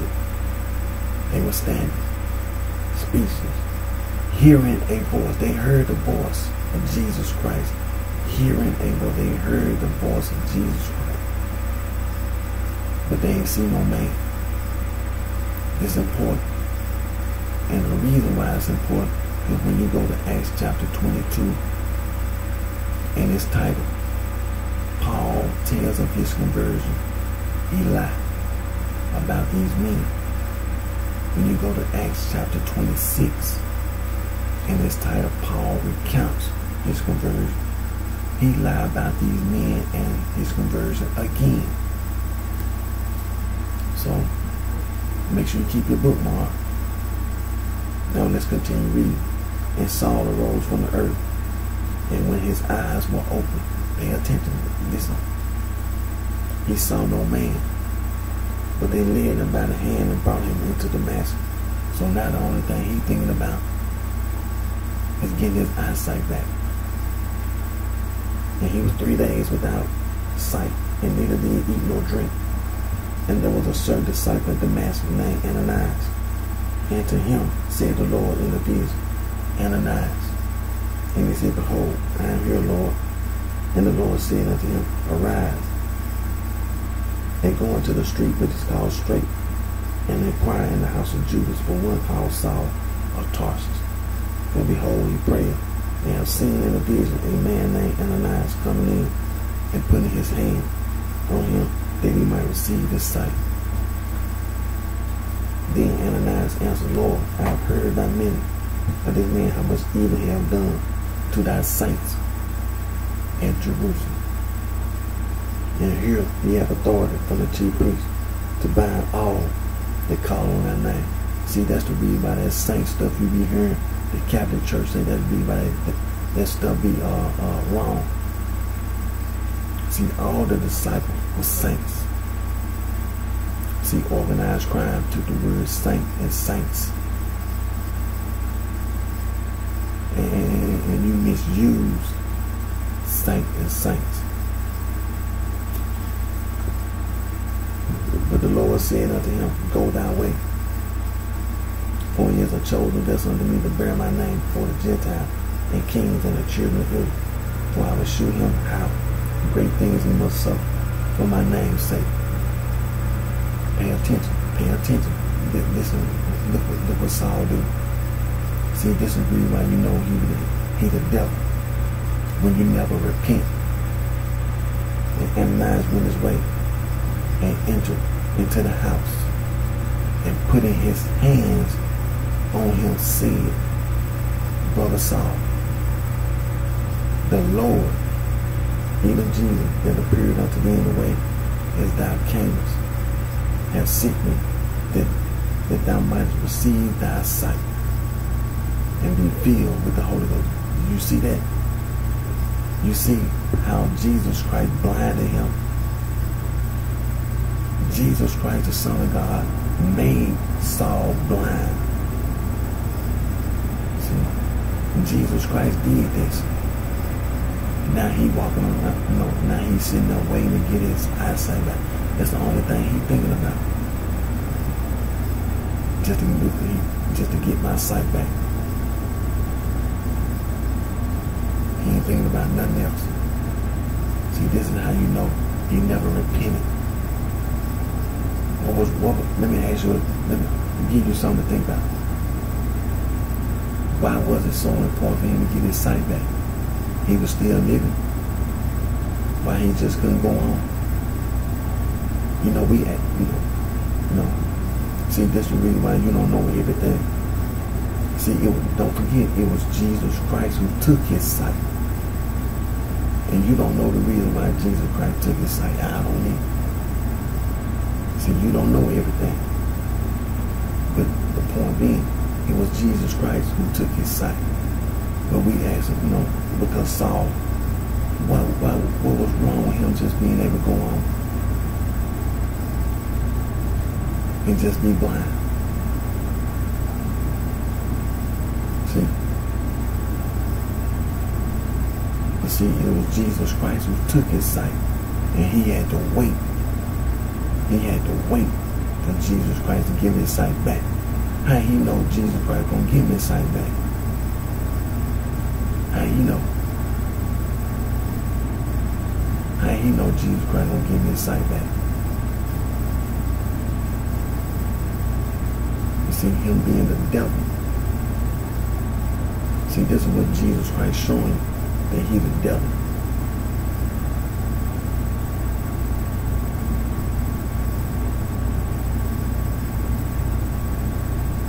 Okay, as we read, okay, back in verse 17, as thou canst have sent me, that thou might receive thy sight and be filled over, and immediately there fell from his eyes and had been scales, and he received sight forthwith, and arose, and was baptized. And let me ask you this. Just because he didn't have his sight, why he couldn't get baptized? Think about that. What him losing his sight, what they got to do with him repenting and being baptized. Think about it. But see, this is what Jesus Christ did. It's not what he did. Because see, he wasn't blind before. But see, this is what Jesus Christ, the Son of God, did to Saul. Made him blind. He couldn't see. He the devil. See, Jesus Christ show you, I am more powerful than you. I'm more powerful than you. You getting on your hand, you fell to the earth. The light from heaven shine around about him. He falls to the earth. He astonished and made trembling. Lord, Lord, who art thou, Lord? Now he blind. He can't even see. He the devil. See, Jesus Christ showed him first that you are not powerful than me. And then he showed all of us the same thing. But think about that. You know, when you read Saul was blind, okay? Jesus Christ took his sight. Still, when you know you talking to Jesus Christ, when you repent, you know, me and you, we human. You know, if a miracle came along right now, Jesus Christ made a miracle right now. Think about me sinning in a miracle. Jesus Christ did one of the miracles, one of his signs to show me that he, Jesus Christ, the Son of God.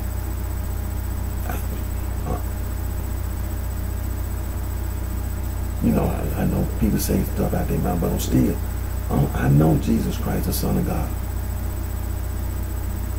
I know Jesus Christ. I'll be testifying all day, all night. Let's read what I'm reading now. With him, Saul, being able to see the Lord in a way and to be able to talk to the Lord. Don't you see something wrong with him? Don't you see something wrong? You see the Lord Jesus Christ in the way, first of all.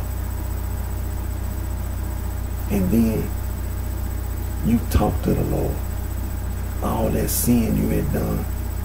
Don't you see this, the Son of God? This is Jesus Christ, the Son of God. Don't you see something wrong with him? Don't you see there's a difference between him and me and you? If put yourself in that position, you know, change position. How would you feel you seen the Lord in the way and the Lord spoke to you and made you blind? Would it make a difference? If God made you, if Jesus Christ made me blind and then killed me, I have to bear witness that this Jesus Christ, the Son of God, I had sight before, now I'm blind. It's Jesus Christ. You are the Lord. I can't even see no more. I repent. I repent right now. I repent. I'll get on my hands. I bear witness. You Jesus Christ, Son of God, I bear witness. I repent in my heart. I repent. Baptize me right now. I don't need to see. Just lead me over to the water. Lead me to the water. Baptize me right now so I can receive the Holy Ghost. But him being different, he's sitting around waiting. Think about it. Look at Saul. Who do you think he's supposed to be? He blind. He's sitting up in the house. Blind. Who he supposed to be? The reason why he blind is because Jesus Christ, the Son of God, stopped you along the way.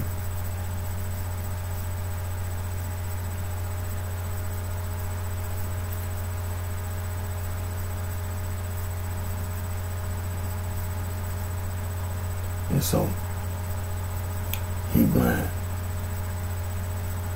It's Jesus Christ that made him blind.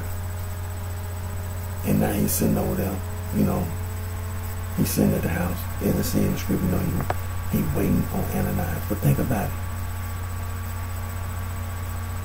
See, this is Jesus Christ doing. This is what Jesus Christ is telling him to do. Giving him instruction. You go to the house. And I'm telling you, Ananias, a man, gonna come to you, and he gonna put his hands on you, and then you'll receive your sight. See, this is what Jesus Christ is doing. And when Jesus Christ do these things, what is he doing? What is he doing? Nothing. He's just sitting there waiting. He's not repenting. Then he gonna go. Then when he get his sight, he gonna get baptized. See.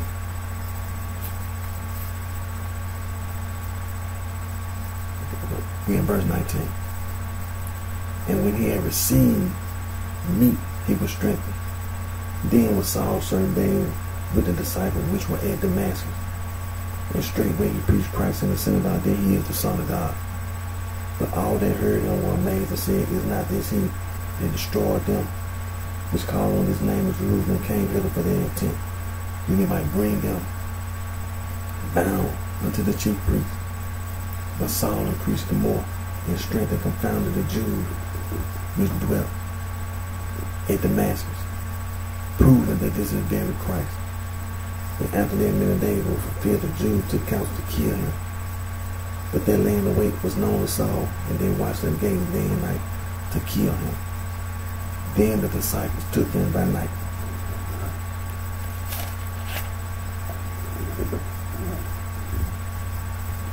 And laid him down by the wall in a basket. And when Saul was come to Jerusalem, he essayed to join himself to the disciples. But they were all afraid of him, and believed not that he was a disciple. Verse 27. But Barnabas took him and brought him to the apostles, and declared unto them how he had seen the Lord in the way, and then he had spoken to him, he not no apostle,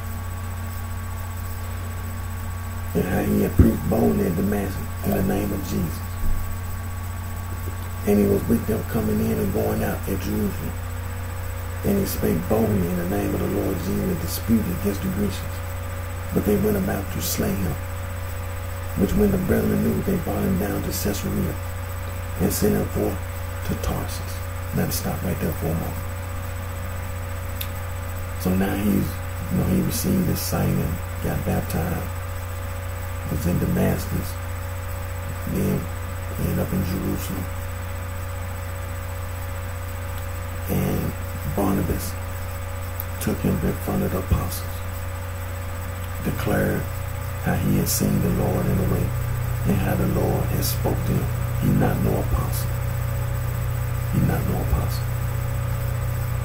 He lied. He the devil.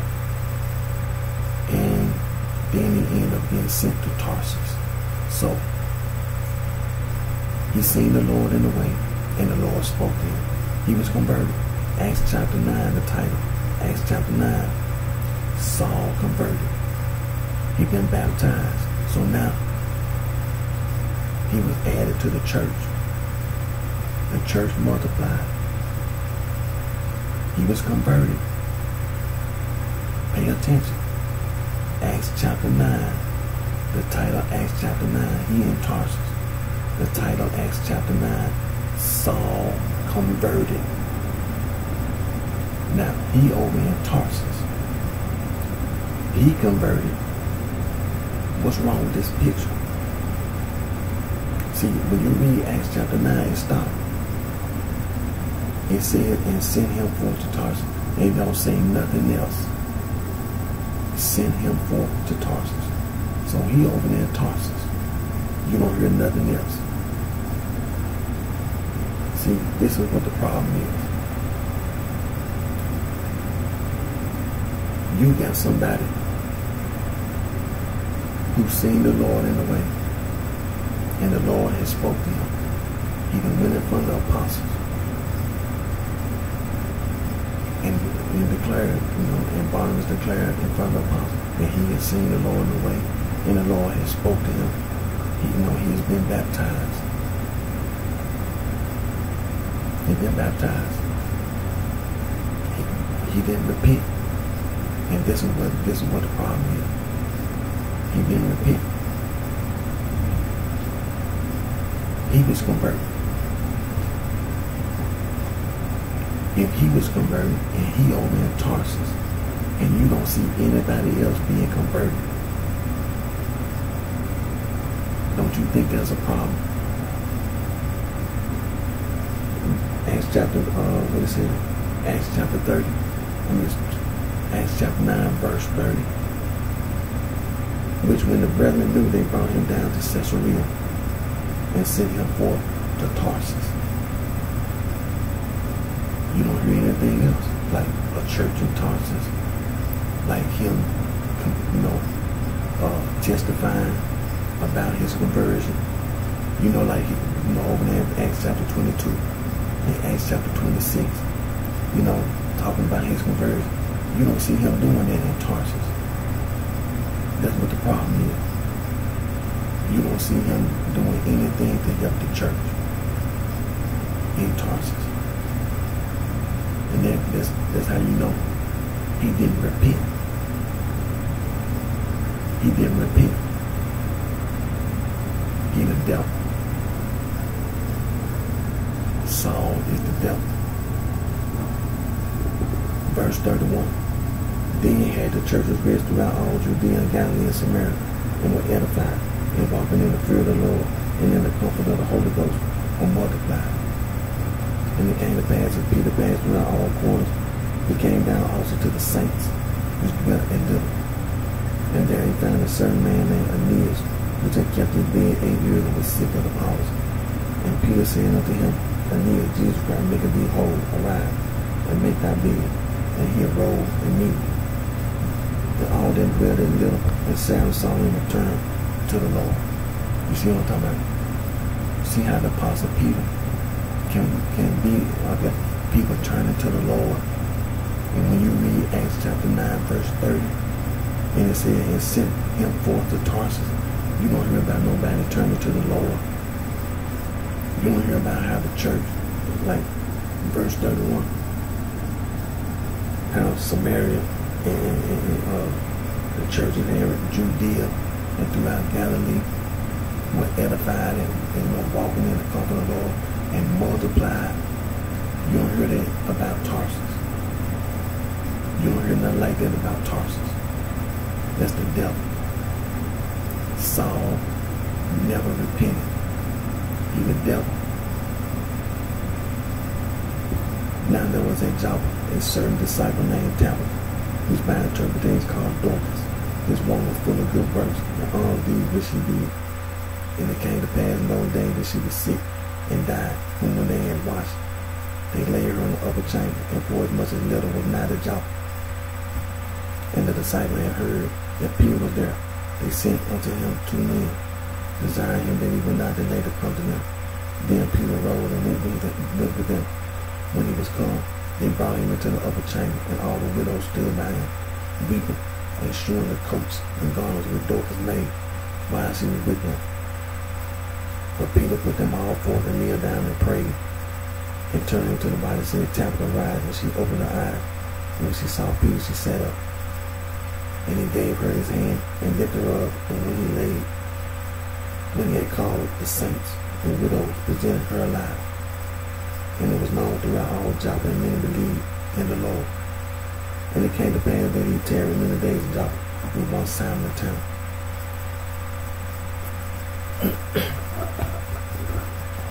Now we're going to turn, now you know Acts chapter 10. That's the Apostle Peter's vision. The Apostle Peter's vision. And it continues over at the beginning of Acts chapter 11. So I'm going to start reading Acts chapter 11, verse 19.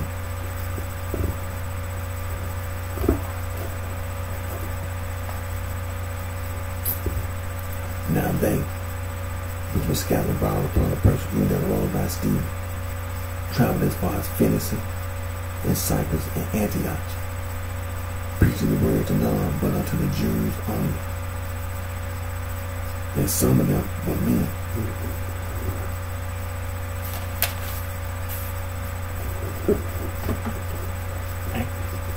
Men of Cyprus and Cyrene, which when they were come to Antioch, spake unto the Grecians, preaching the Lord Jesus.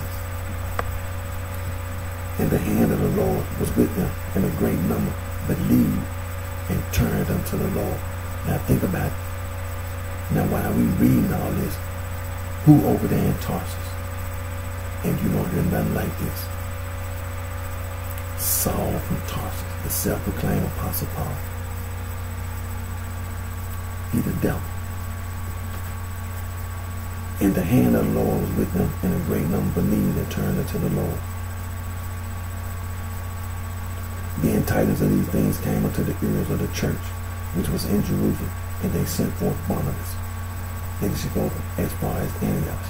Now remember, Jesus Christ never said Christian. He never said that. That stuff was said by organized crime over in another land, like over in Syria, over in Cilicia somewhere, over in Libya, Egypt, over in Mesopotamia. That's where it came from.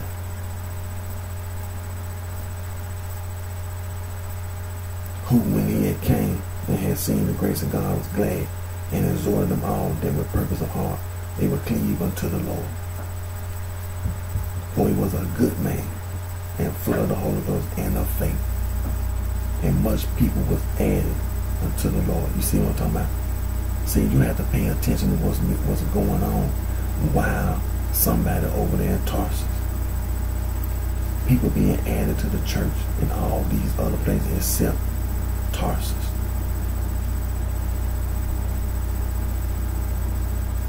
Verse 25. Then departed Barnabas to Tarsus for to seek Saul. Now you got to go find Saul. See? And see, when Barnabas got to go seek Saul, he got to make preparations to travel from Antioch to Tarsus. Like I've been talking about. It's a mathematical, this is the first century. When you're talking about traveling in the first century, it's a mathematical formula, and the means of travel, the distance and the time it's going to take. You have to make preparations. Now verse 26.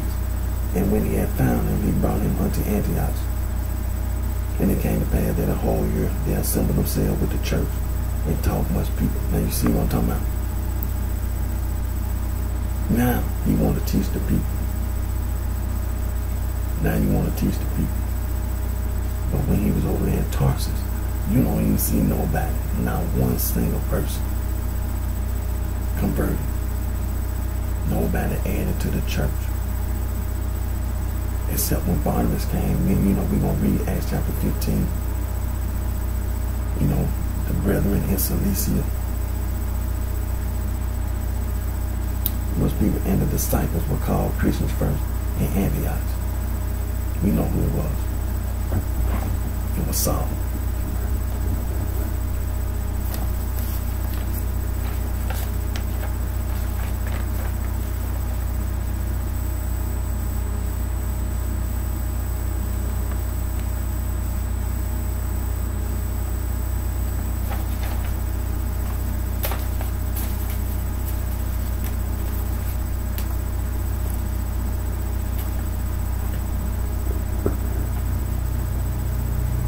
pay attention, because we, thank God we have a United Nations. Thank God we have a United Nations every day. Thank God we have a United Nations. Verse 27, verse 20, Acts chapter 11.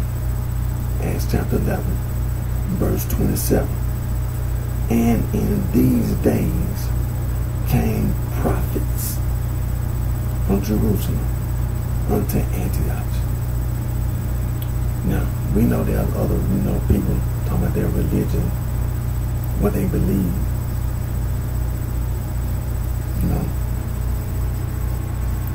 But you don't take the word prophet and prophets and think that you're going to, try to claim that what you're saying is right.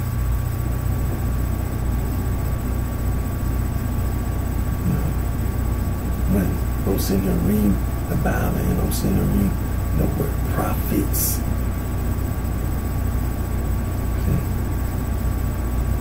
Thank God we have a United Nations.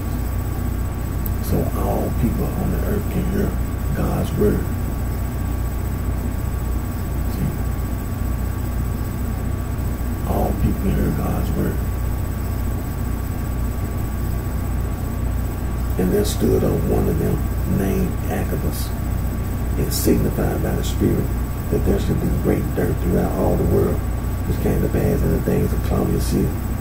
Then the disciples, every man according to his ability, determined to send relief unto the brethren which dwelt in Judea, which also they did, and sent it to the elders by the hands of Barnabas and Saul.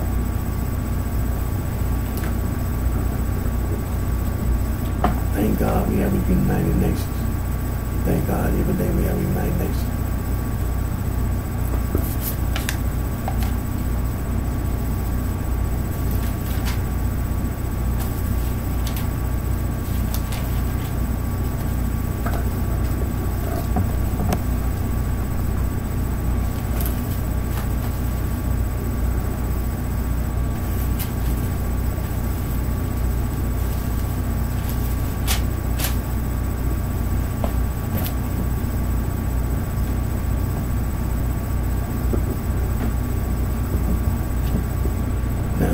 We're in Acts chapter 15. I'm going to start reading verse number 1.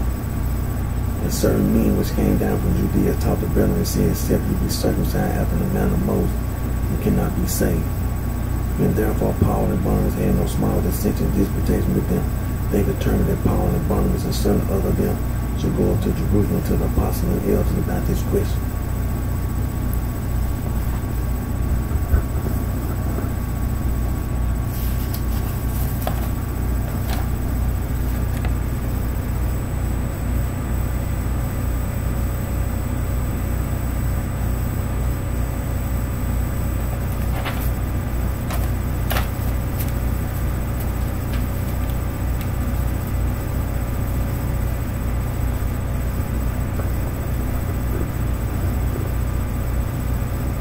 Then brought on their way by the church, they passed throughout Phoenicia and Samaria, declaring the conversion of the Gentiles, and they caused great joy unto all the brethren. And when they would come to Jerusalem, they were received of the church and of the apostles and elders, and they declared all things that God had done with them. But there rose up certain of the sect of the Pharisees which believed, saying that it was needful to circumcise them and to command them to keep the law of Moses. And the apostles and elders came together for to consider of this matter. And when there had been much dispute, Peter rose up and said unto them, men and brethren, you know how that a good while ago God made choice among us that the Gentiles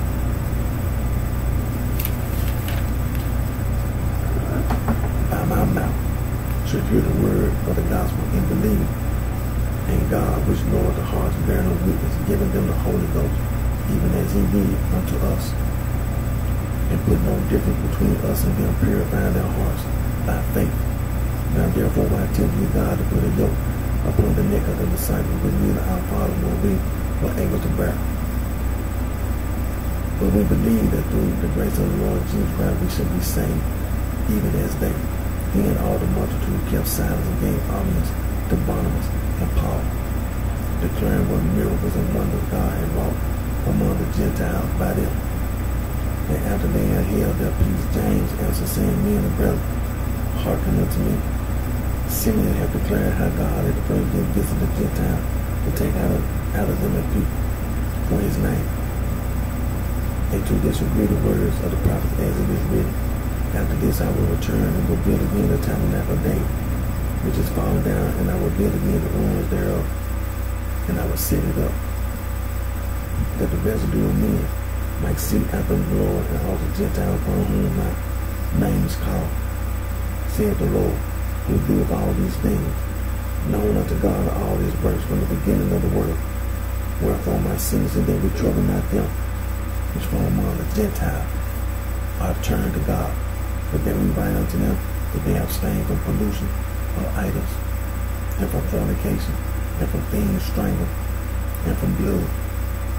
For Moses of old time hath in every city them that preach him, being read in the synagogue every Sabbath day.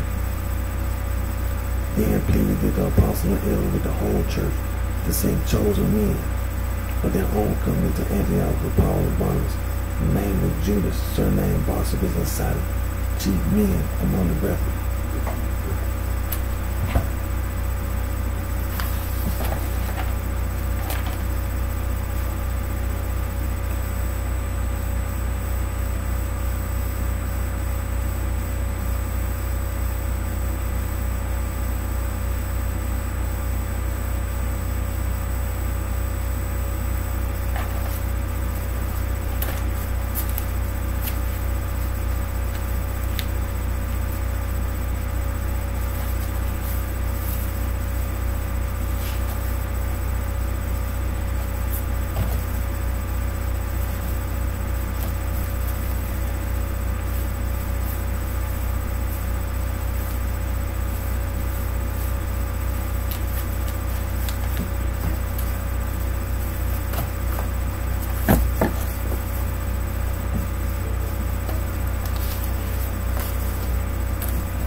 See, that was right then and there.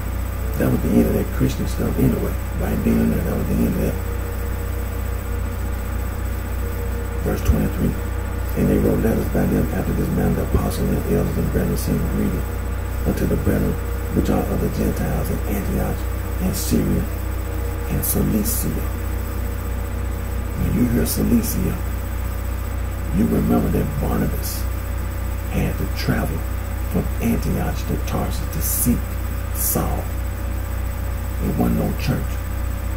See, all that's been done is because of Barnabas.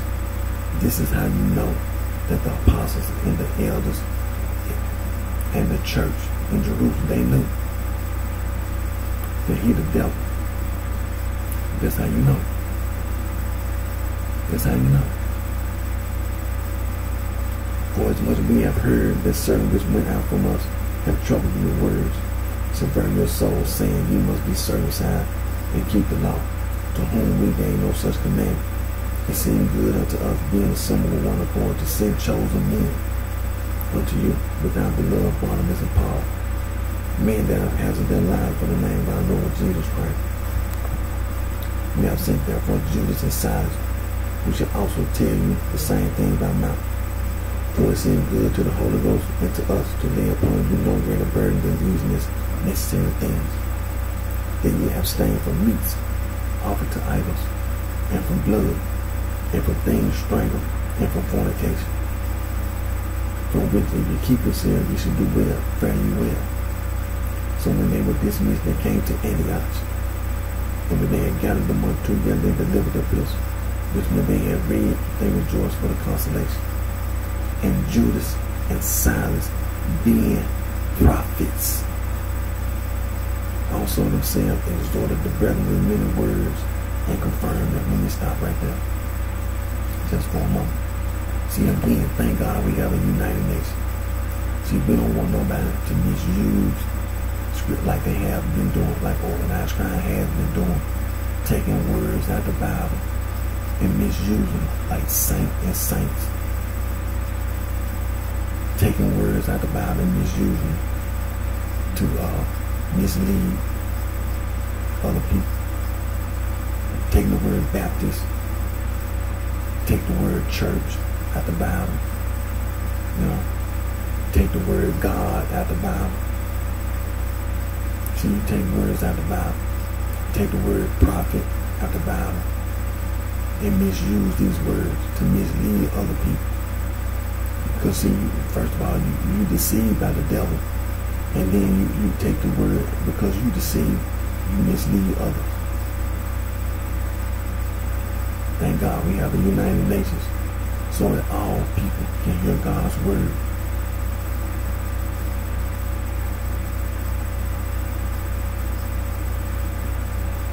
And so, like I said, that's Acts chapter 15, verse 32.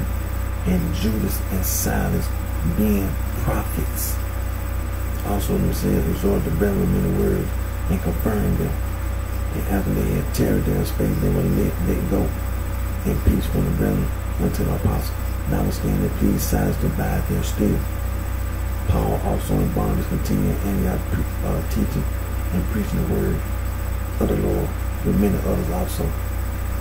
And some days after, Paul said unto Barnabas, let us go again and visit our brethren in every city where we have preached the word of the Lord and see how they do. And Barnabas determined to take with them John, whose surname was Mark. But Paul thought not good to take him with them, who departed from them from Pamphylia, and went not with them to the work. And the contention was so sharp between them that they departed some one from the other. And so Barnabas took Mark and sailed unto Cyprus. But Paul chose Silas and departed, being recommended by the brethren unto the grace of God. And they went through Syria and Cilicia, confirming the church.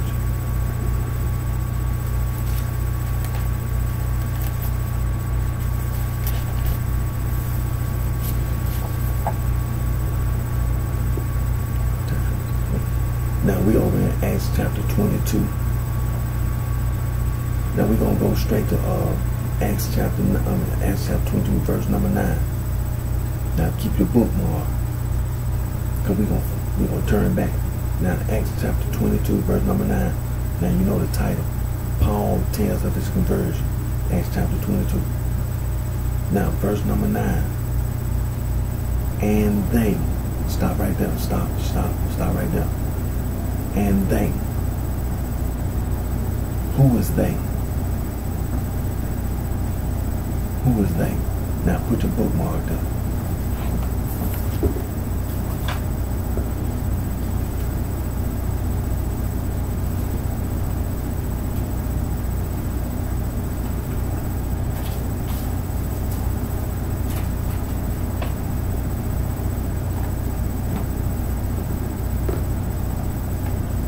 Now I turn back to Acts chapter 9. We're going to go to verse number 7.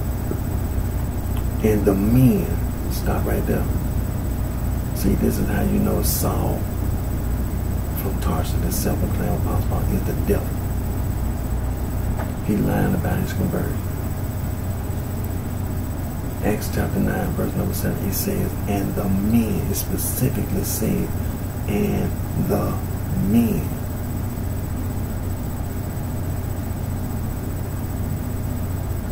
And the men which journeyed with him stood speechless. They were standing. So let's turn back to Acts chapter 22. Verse number 9. And they, we don't know who they is. And remember now when he telling about his conversion, think about the people who he was talking to. Remember in Acts chapter 21. You know they was trying to beat him up and kill him, and the captain of the guard had to come and rescue him. And it was a people, and then he was standing on the stair beckoning at people, gesturing at people. That's who he's talking to. And also he talking to men and brethren, fathers, and all this stuff. And talking about he's talking in the Hebrew tongue and all this. But verse number 9. And they that were with me saw indeed the light and were afraid. We don't know who they was, but they heard not the voice of him that spake to me. He lied. They again hear the voice. Put your bookmark there. He said, but they heard not the voice of him that spake to me. So let's turn back to Acts chapter 9. Let's go to verse number 7 again.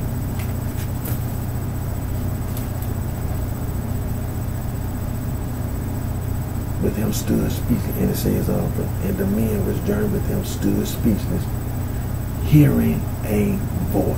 They heard the voice of Jesus Christ. Hearing a voice,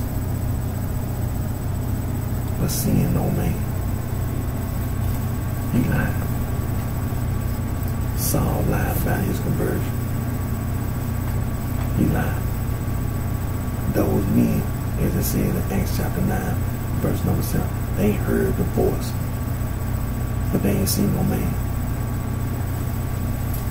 He said in Acts chapter 22, verse number 9, and they that were with me saw indeed the light, and were afraid, but they heard not the voice of him that spake to me. Saul from Tarsus, the self-proclaimed apostle Paul, he lied. He lied.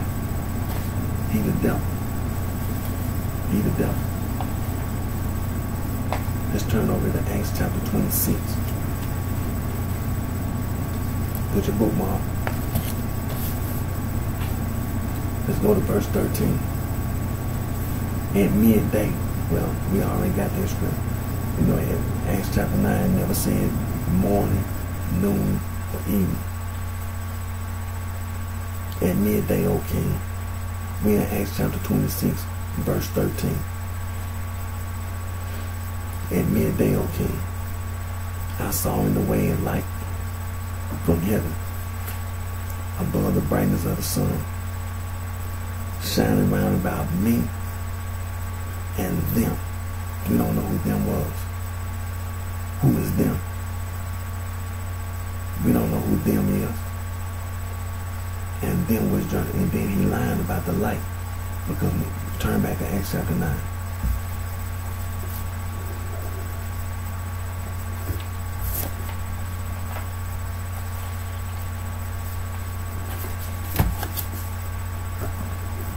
Start reading in verse number 3. And as he journeyed, he came near Damascus, and suddenly there shined round about him a light from heaven. He lied.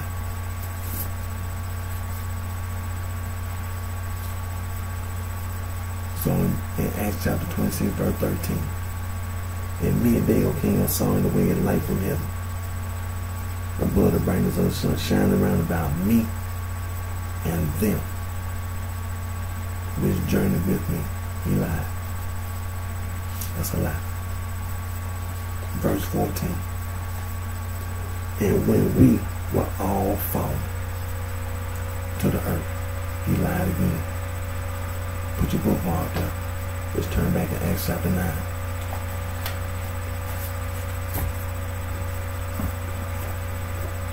Verse number 4. And he fell to the earth and heard a voice saying unto him, Saul, Saul, why persecutest thou me? And he fell to the earth. He lied.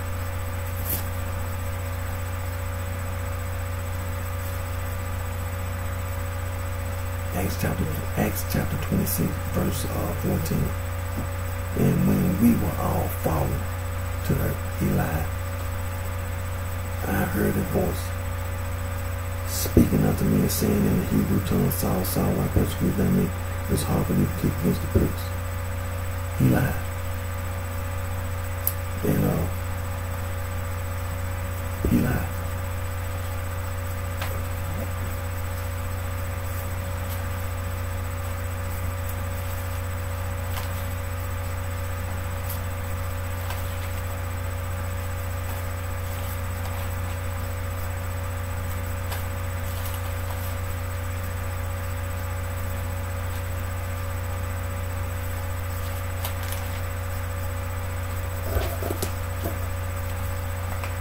You know what it was.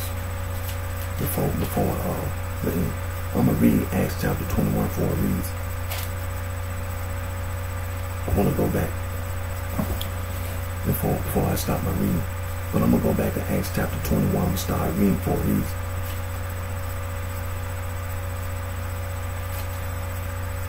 It's something that I want everybody to hear. And you know what? We've been reading it. I haven't just been putting emphasis on it. But I want to put emphasis on it for this, so I'm going to start reading in verse number 1. And when I come to it,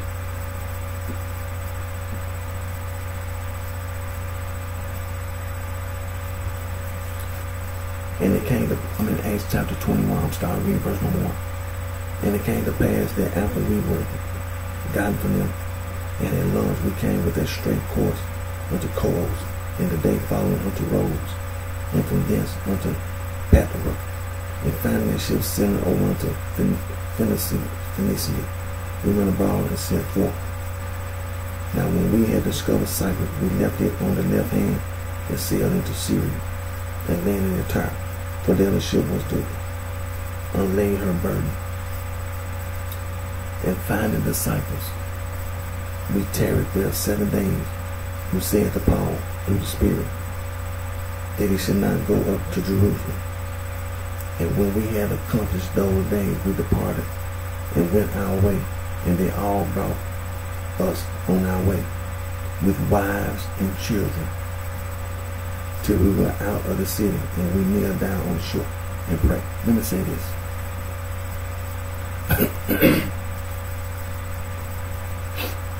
Don't get into no. I know it's a lot of. I know, like we've been saying, the Catholic Church, all that organized crime.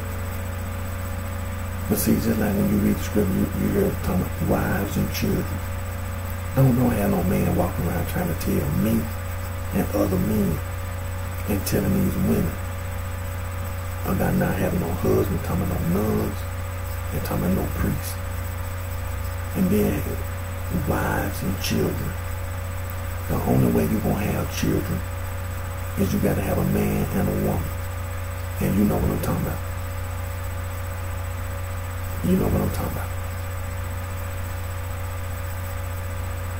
Till we were out of the city, we kneeled down on the shore and prayed. Verse number 6. And when we had taken our leave one of another, we took ship, and they returned home again. And when we had finished our course from Tyre, we came to Ptolemais and saluted the brethren and abode with them one day. And the next day we that were of Paul's company departed and came into Caesarea, and we entered into the house of Philip. We know who Philip is. He's an apostle, the evangelist, which was one of the 7, and abode with him. And the same man had 4 daughters, virgins, which did prophesy. That's what I want to get to. And as we tarried there many days, there came down from Judea a certain prophet named Agabus.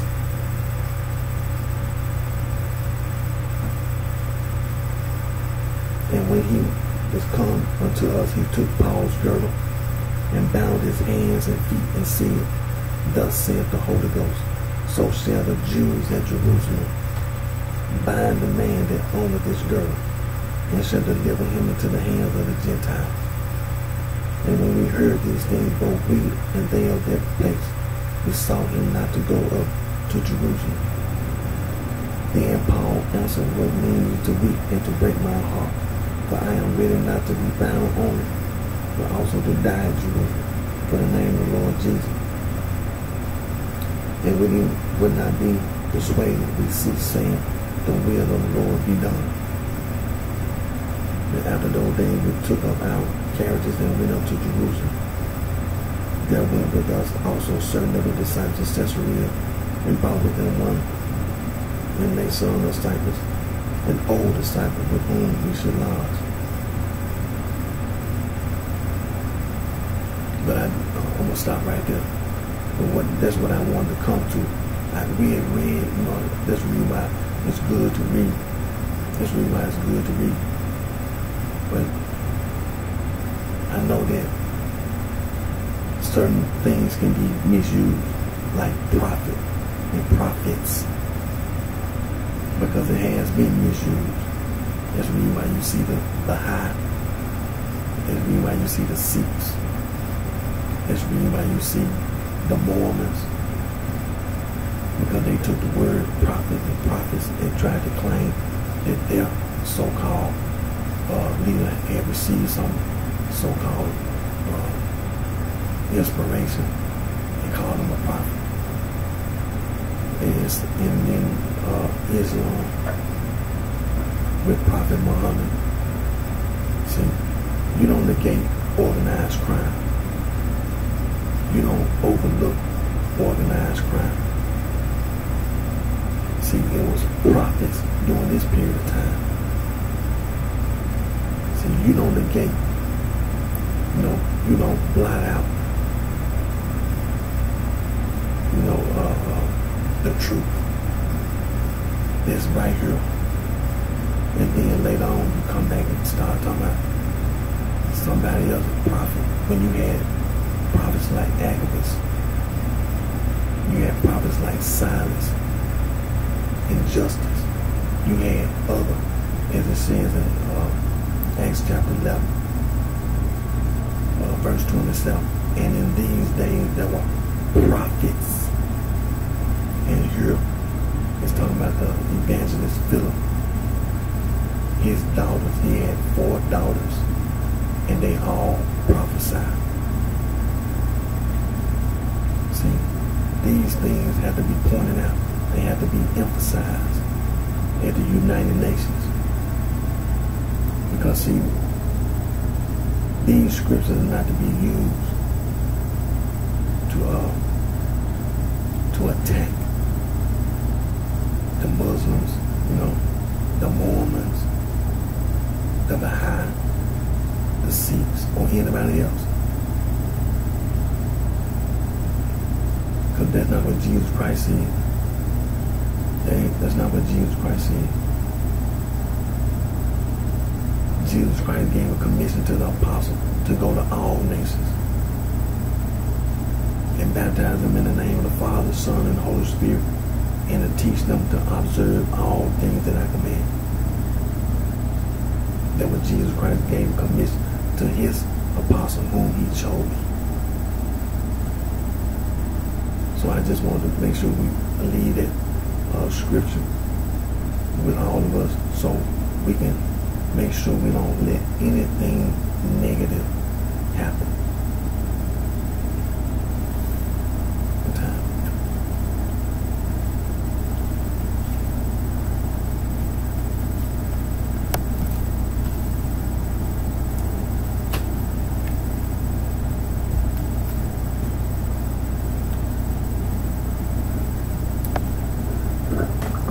Now, we're going to continue to talk about African traditional religion. African traditional religion is being taught in institutions, colleges and universities in Sub-Saharan Africa. You can earn a bachelor's, master's, PhD studying African traditional religion. One of the books we're going to continue to read refer to is titled West African Traditional Religion, written by Dr. Joseph Oversee, related to Dr. P. Adeluma, the Payman.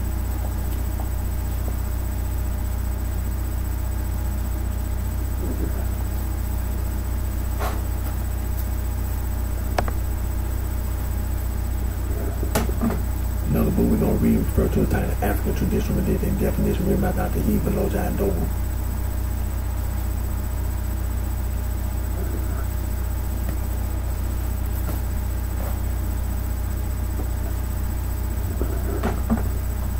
Another book we're going to read refer to is titled African Religion and Philosophy, written by Dr. John S.M.B.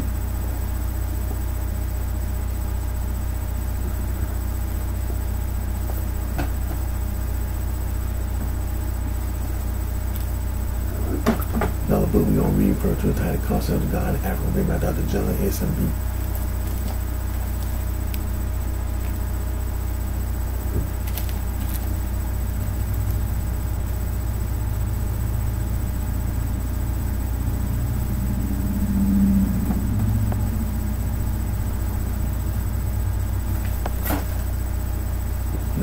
examples of schools in sub-Saharan Africa that teach African traditional religion in sub-Saharan Africa.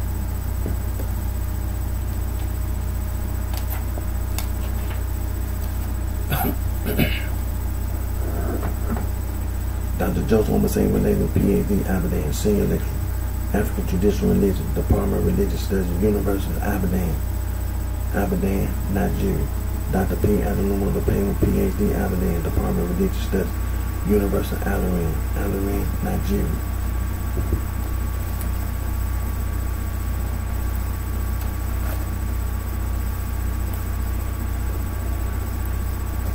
Dr. E. Baloja Adowu is a professor of religious studies, University of Aberdeen, Nigeria.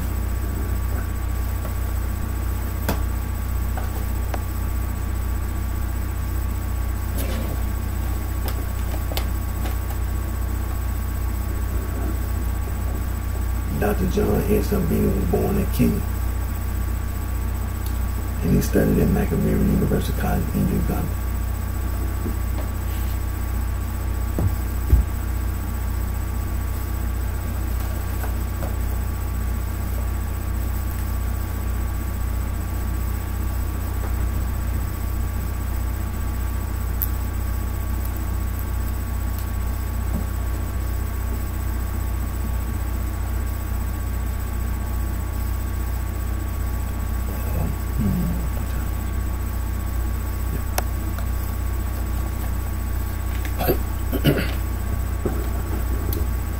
Now, as you know, governments all over the earth, they enact laws that are intended to make each and every one of us safe from crime.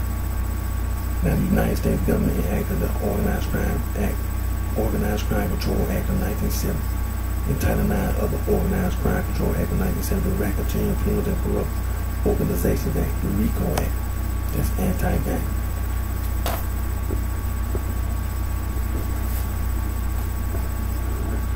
And also the Comprehensive Drug Abuse Prevention and Control Act of 1970, the Controlled Substance Act, the Psychotropic Substance Act, the Continuing Criminal Enterprise Statute, the Kingpin Statute, is anti-gang.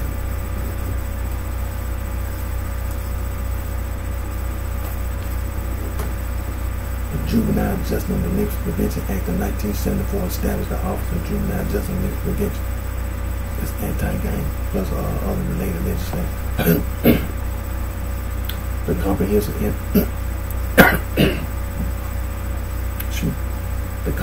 Anti-Gang Initiative, Office of Juvenile Justice and Delinquency Prevention, and the Comprehensive Gang Model, Office of Juvenile Justice and Delinquency Prevention, the Bureau of Justice Assistance, Office of Justice Program, and the United States Department of Justice. That's anti-gang. The Office of Justice Program, the Bureau of Justice Assistance, the United States Department of Justice, the Comprehensive Anti-Gang Initiative, Project Safe Neighborhood, that's anti-gang. The United States Department of Justice, Office of Community Ordering and Police and Service Comprehensive Anti-Gang Initiative.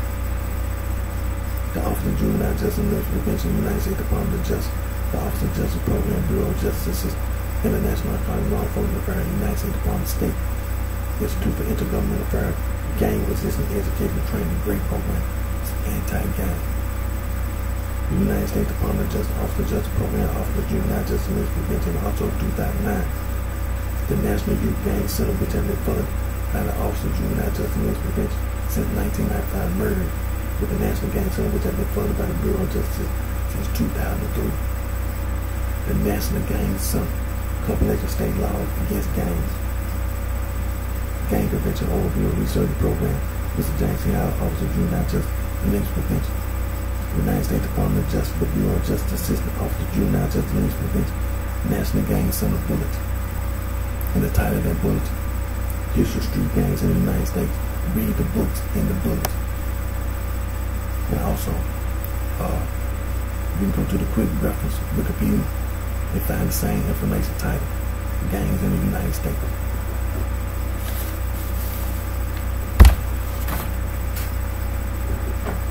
The United States Department of Justice, also the United States Attorney Manual 1457, Criminal Street Gang Stats 18 in the United States Code 521. The United States Department of Justice, the Federal Bureau of Investigation, National Gang Intelligence Center, the United States Department of Justice, Organized Crime and Gang Section, and there are other federal, state, and local agencies. They told you wrong. The United States Department of Justice, the Office of Justice Program, National Institute of Justice, Anti-Gang Strategies, Prevention, Intervention, Assessment, and Suppression. The United States Department of Justice, Office of Justice Program, National Institute of Justice, United States Department of Health and Human Services, Center for Disease Control and Prevention, National Center for Illness Prevention and Control, changing course, preventing gang membership, and also striving to reduce youth violence everywhere. The United States Department of Justice, United States Department of Education, United States Department of Health and Human Services, United States Department of Housing and Urban Development, United States Department of Labor and the White House Office of National Drug Control Policy, National Forum on Youth Violence Prevention. Forum, you can go to youth.gov and be informed about the National Forum on Youth Violence Prevention, as well as the Comprehensive Anti-Gangism and Comprehensive Gang Model. The United States Department of Justice, Bureau of Justice Assistance, National Crime Prevention Council, keeping kids out of gangs. Also, anti-hazing. You go to lawyers.com and be informed about anti-hazing. The United States Department of Justice, they told you it's wrong.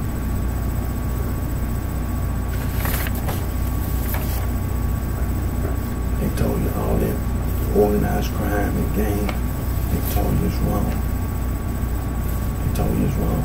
See, the sorority and the fraternity, they be going around in the neighborhood. See these little kids every year, these high school children graduate from high school and they go to college.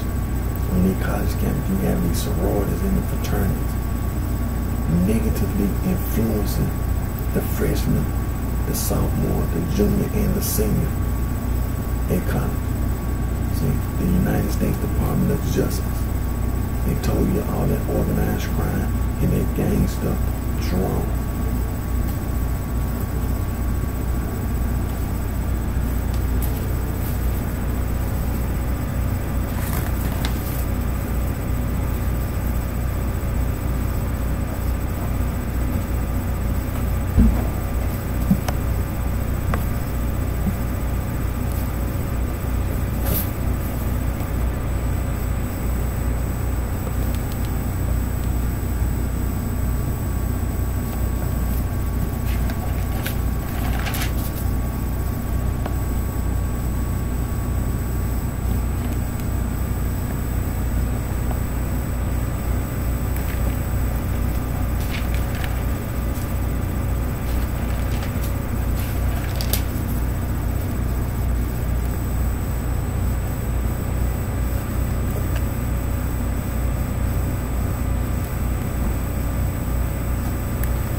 as you know, the prefix and suffix root words in Webster's Third New International Dictionary as well as Oxford English Dictionary. Now, Webster's Third New International Dictionary, the complete with total definition and meaning of the word gang, the act, manner, or means of going.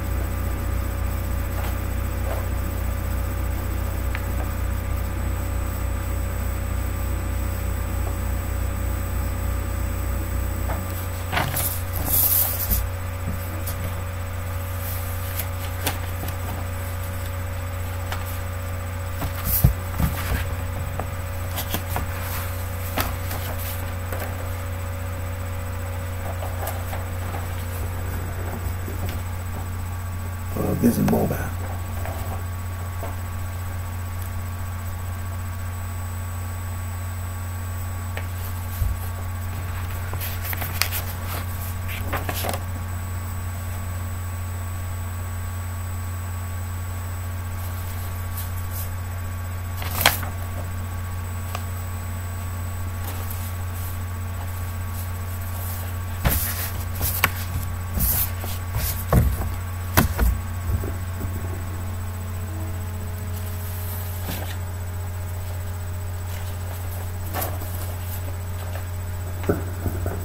This is mom.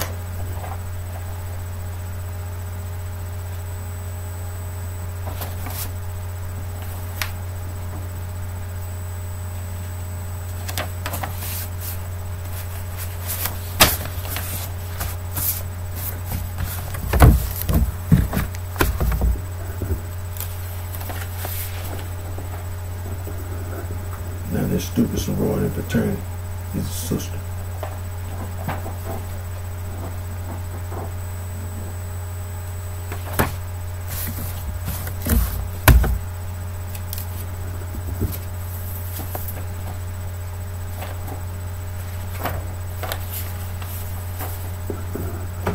This is brother.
Oxford English Dictionary, the complete total definition and meaning of the word gang.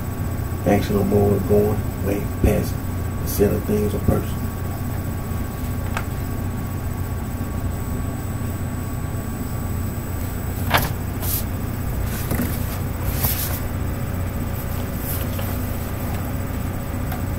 It's a mobile mob.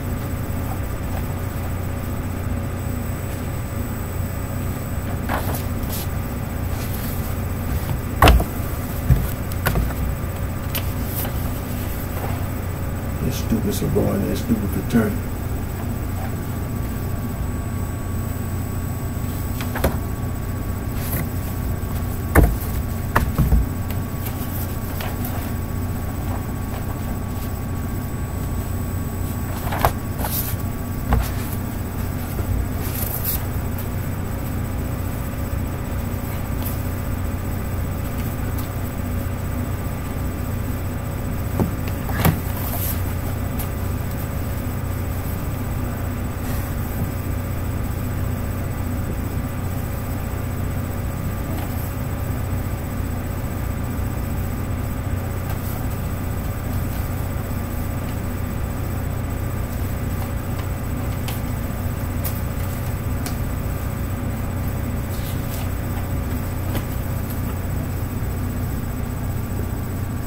I'm gonna get ready. I'm gonna get ready to end today's video. Again, my name is Eric D. Johnson, also known BrightShine. I live right here in the city of Memphis, in the county sheriff of the state of Tennessee. Thank all my family, my support for your continued encouragement and support. I always put God first. Now, like we've been going over, street slang, all that stuff. Don't let that sorority and fraternity mislead you. You must think you're a genius. Take the word gang. First of all, you lied about the word gang, the definition and meaning of the word gang. Then you tried that. Then you had the nerve to put the word, put stir on the end. Put stir on the end. Like you just know that's what the word stir. And then you took the word mob, did the same thing. Put stir on the end, like you're a genius. Don't let the sorority fraternity mislead you. Hip and hop, rock and roll. Take the hip and rock, hip and rock. Hop and roll. Like you're a genius or something. Hip and hop, rock and roll. Do and wop, be and wop, switch it around. Like you make it sound like somebody, like you some kind of genius. And it ain't no official about no street slang. There's nothing official about no street slang. Don't let that sorority and that fraternity mislead you. Don't let that sorority and fraternity mislead you.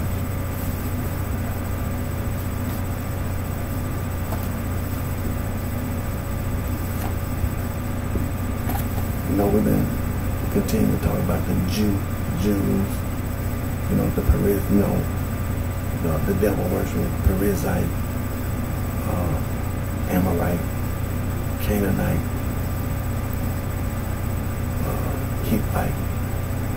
Hittite, Jebusite, and Gergesite, the devil worshippers, the ones who were following after other gods. God told the children of Israel in the 5 books of Moses to utterly destroy them. The devil worship. That's where the Jews came from. That's where they came from.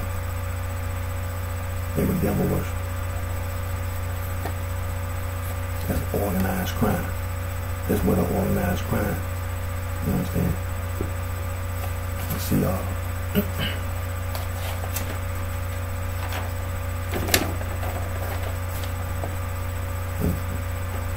Catholic Church, Latin Rite, Alexandrian Rite, Coptic, Ethiopian, Eritrean, Armenian Rite, Armenian, Byzantine Rite, Albanian, Belarusian, Bulgarian, Croatian, Serbian, Greek, Hungarian, Italo-Albanian, Macedonian, Melkite, Romanian, Russian, Ukrainian, Slavic, Ukrainian, East Syrian right, Chaldean Syro-Malabar, West Syrian right, Maronite Syrian Syro-Malachi.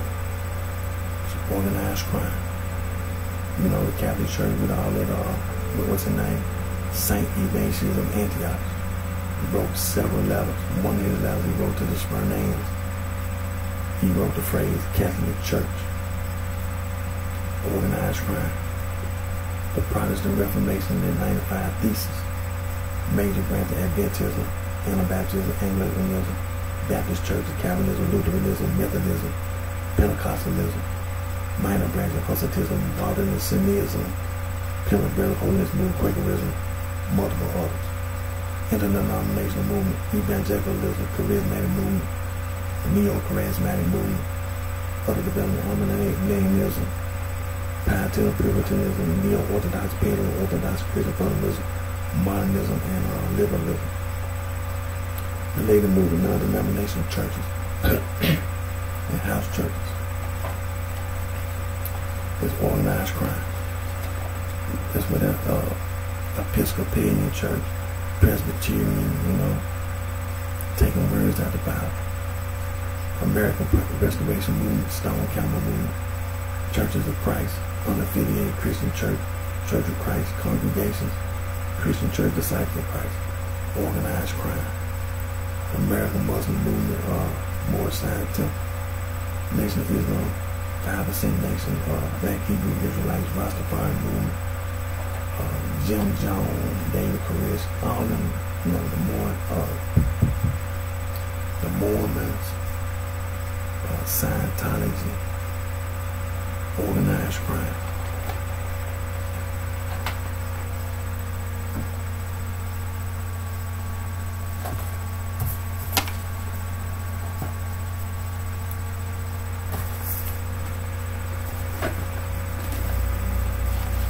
There's only one church.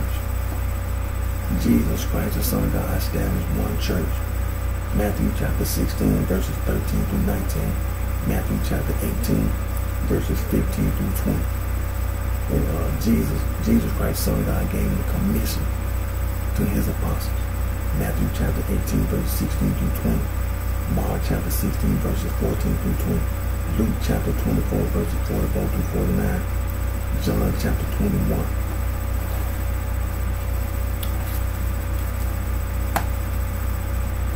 We know that Saul from Tarsus, the self-proclaimed Apostle Paul, claimed he was an apostle. He was lying. He was lying. He was lying. We read Acts chapter 1. There's only 12 apostles. And then we went to, there are 5 places in the Bible that we can refer to.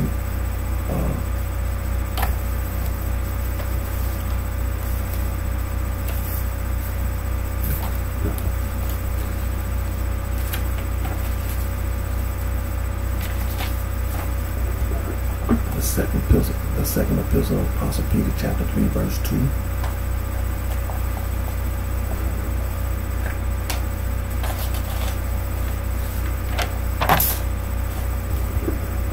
The epistle of Jude, chapter 1, verse 17. The revelation of Jesus Christ, chapter 2, verse 2.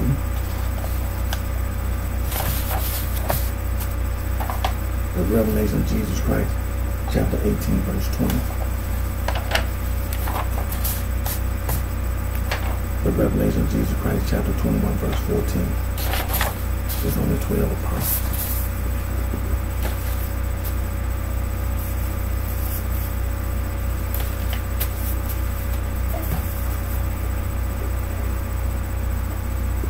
The 3 places in the Bible that you find a word Christian. Acts chapter 11, verse 26. Acts chapter 26, verse 28.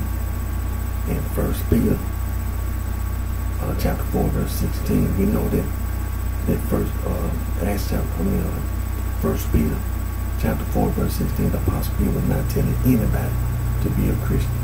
He was talking about organized crime. How them Jews going around talking about, and the Apostle Peter told you, yet if any man suffer as a Christian, yet if any man suffers as a Christian, let him not be ashamed. to glorify God on his behalf.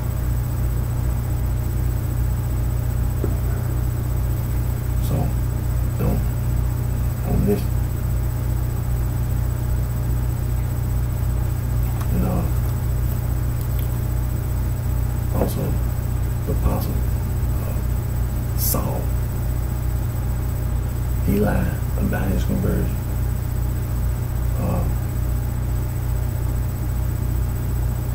Acts chapter 22, verse 9, and Acts chapter 26, verses 13, 14. He lied. So, in the end of the day video, I'm going to come back on my next video, and we're going to continue to go over the disciples. The one that owned the church going to go to the United Nations and make it official. It's only one church. Criminal and civil charges against all them other churches we were talking about. It's organized crime. You take care of yourself. You just want to be the best.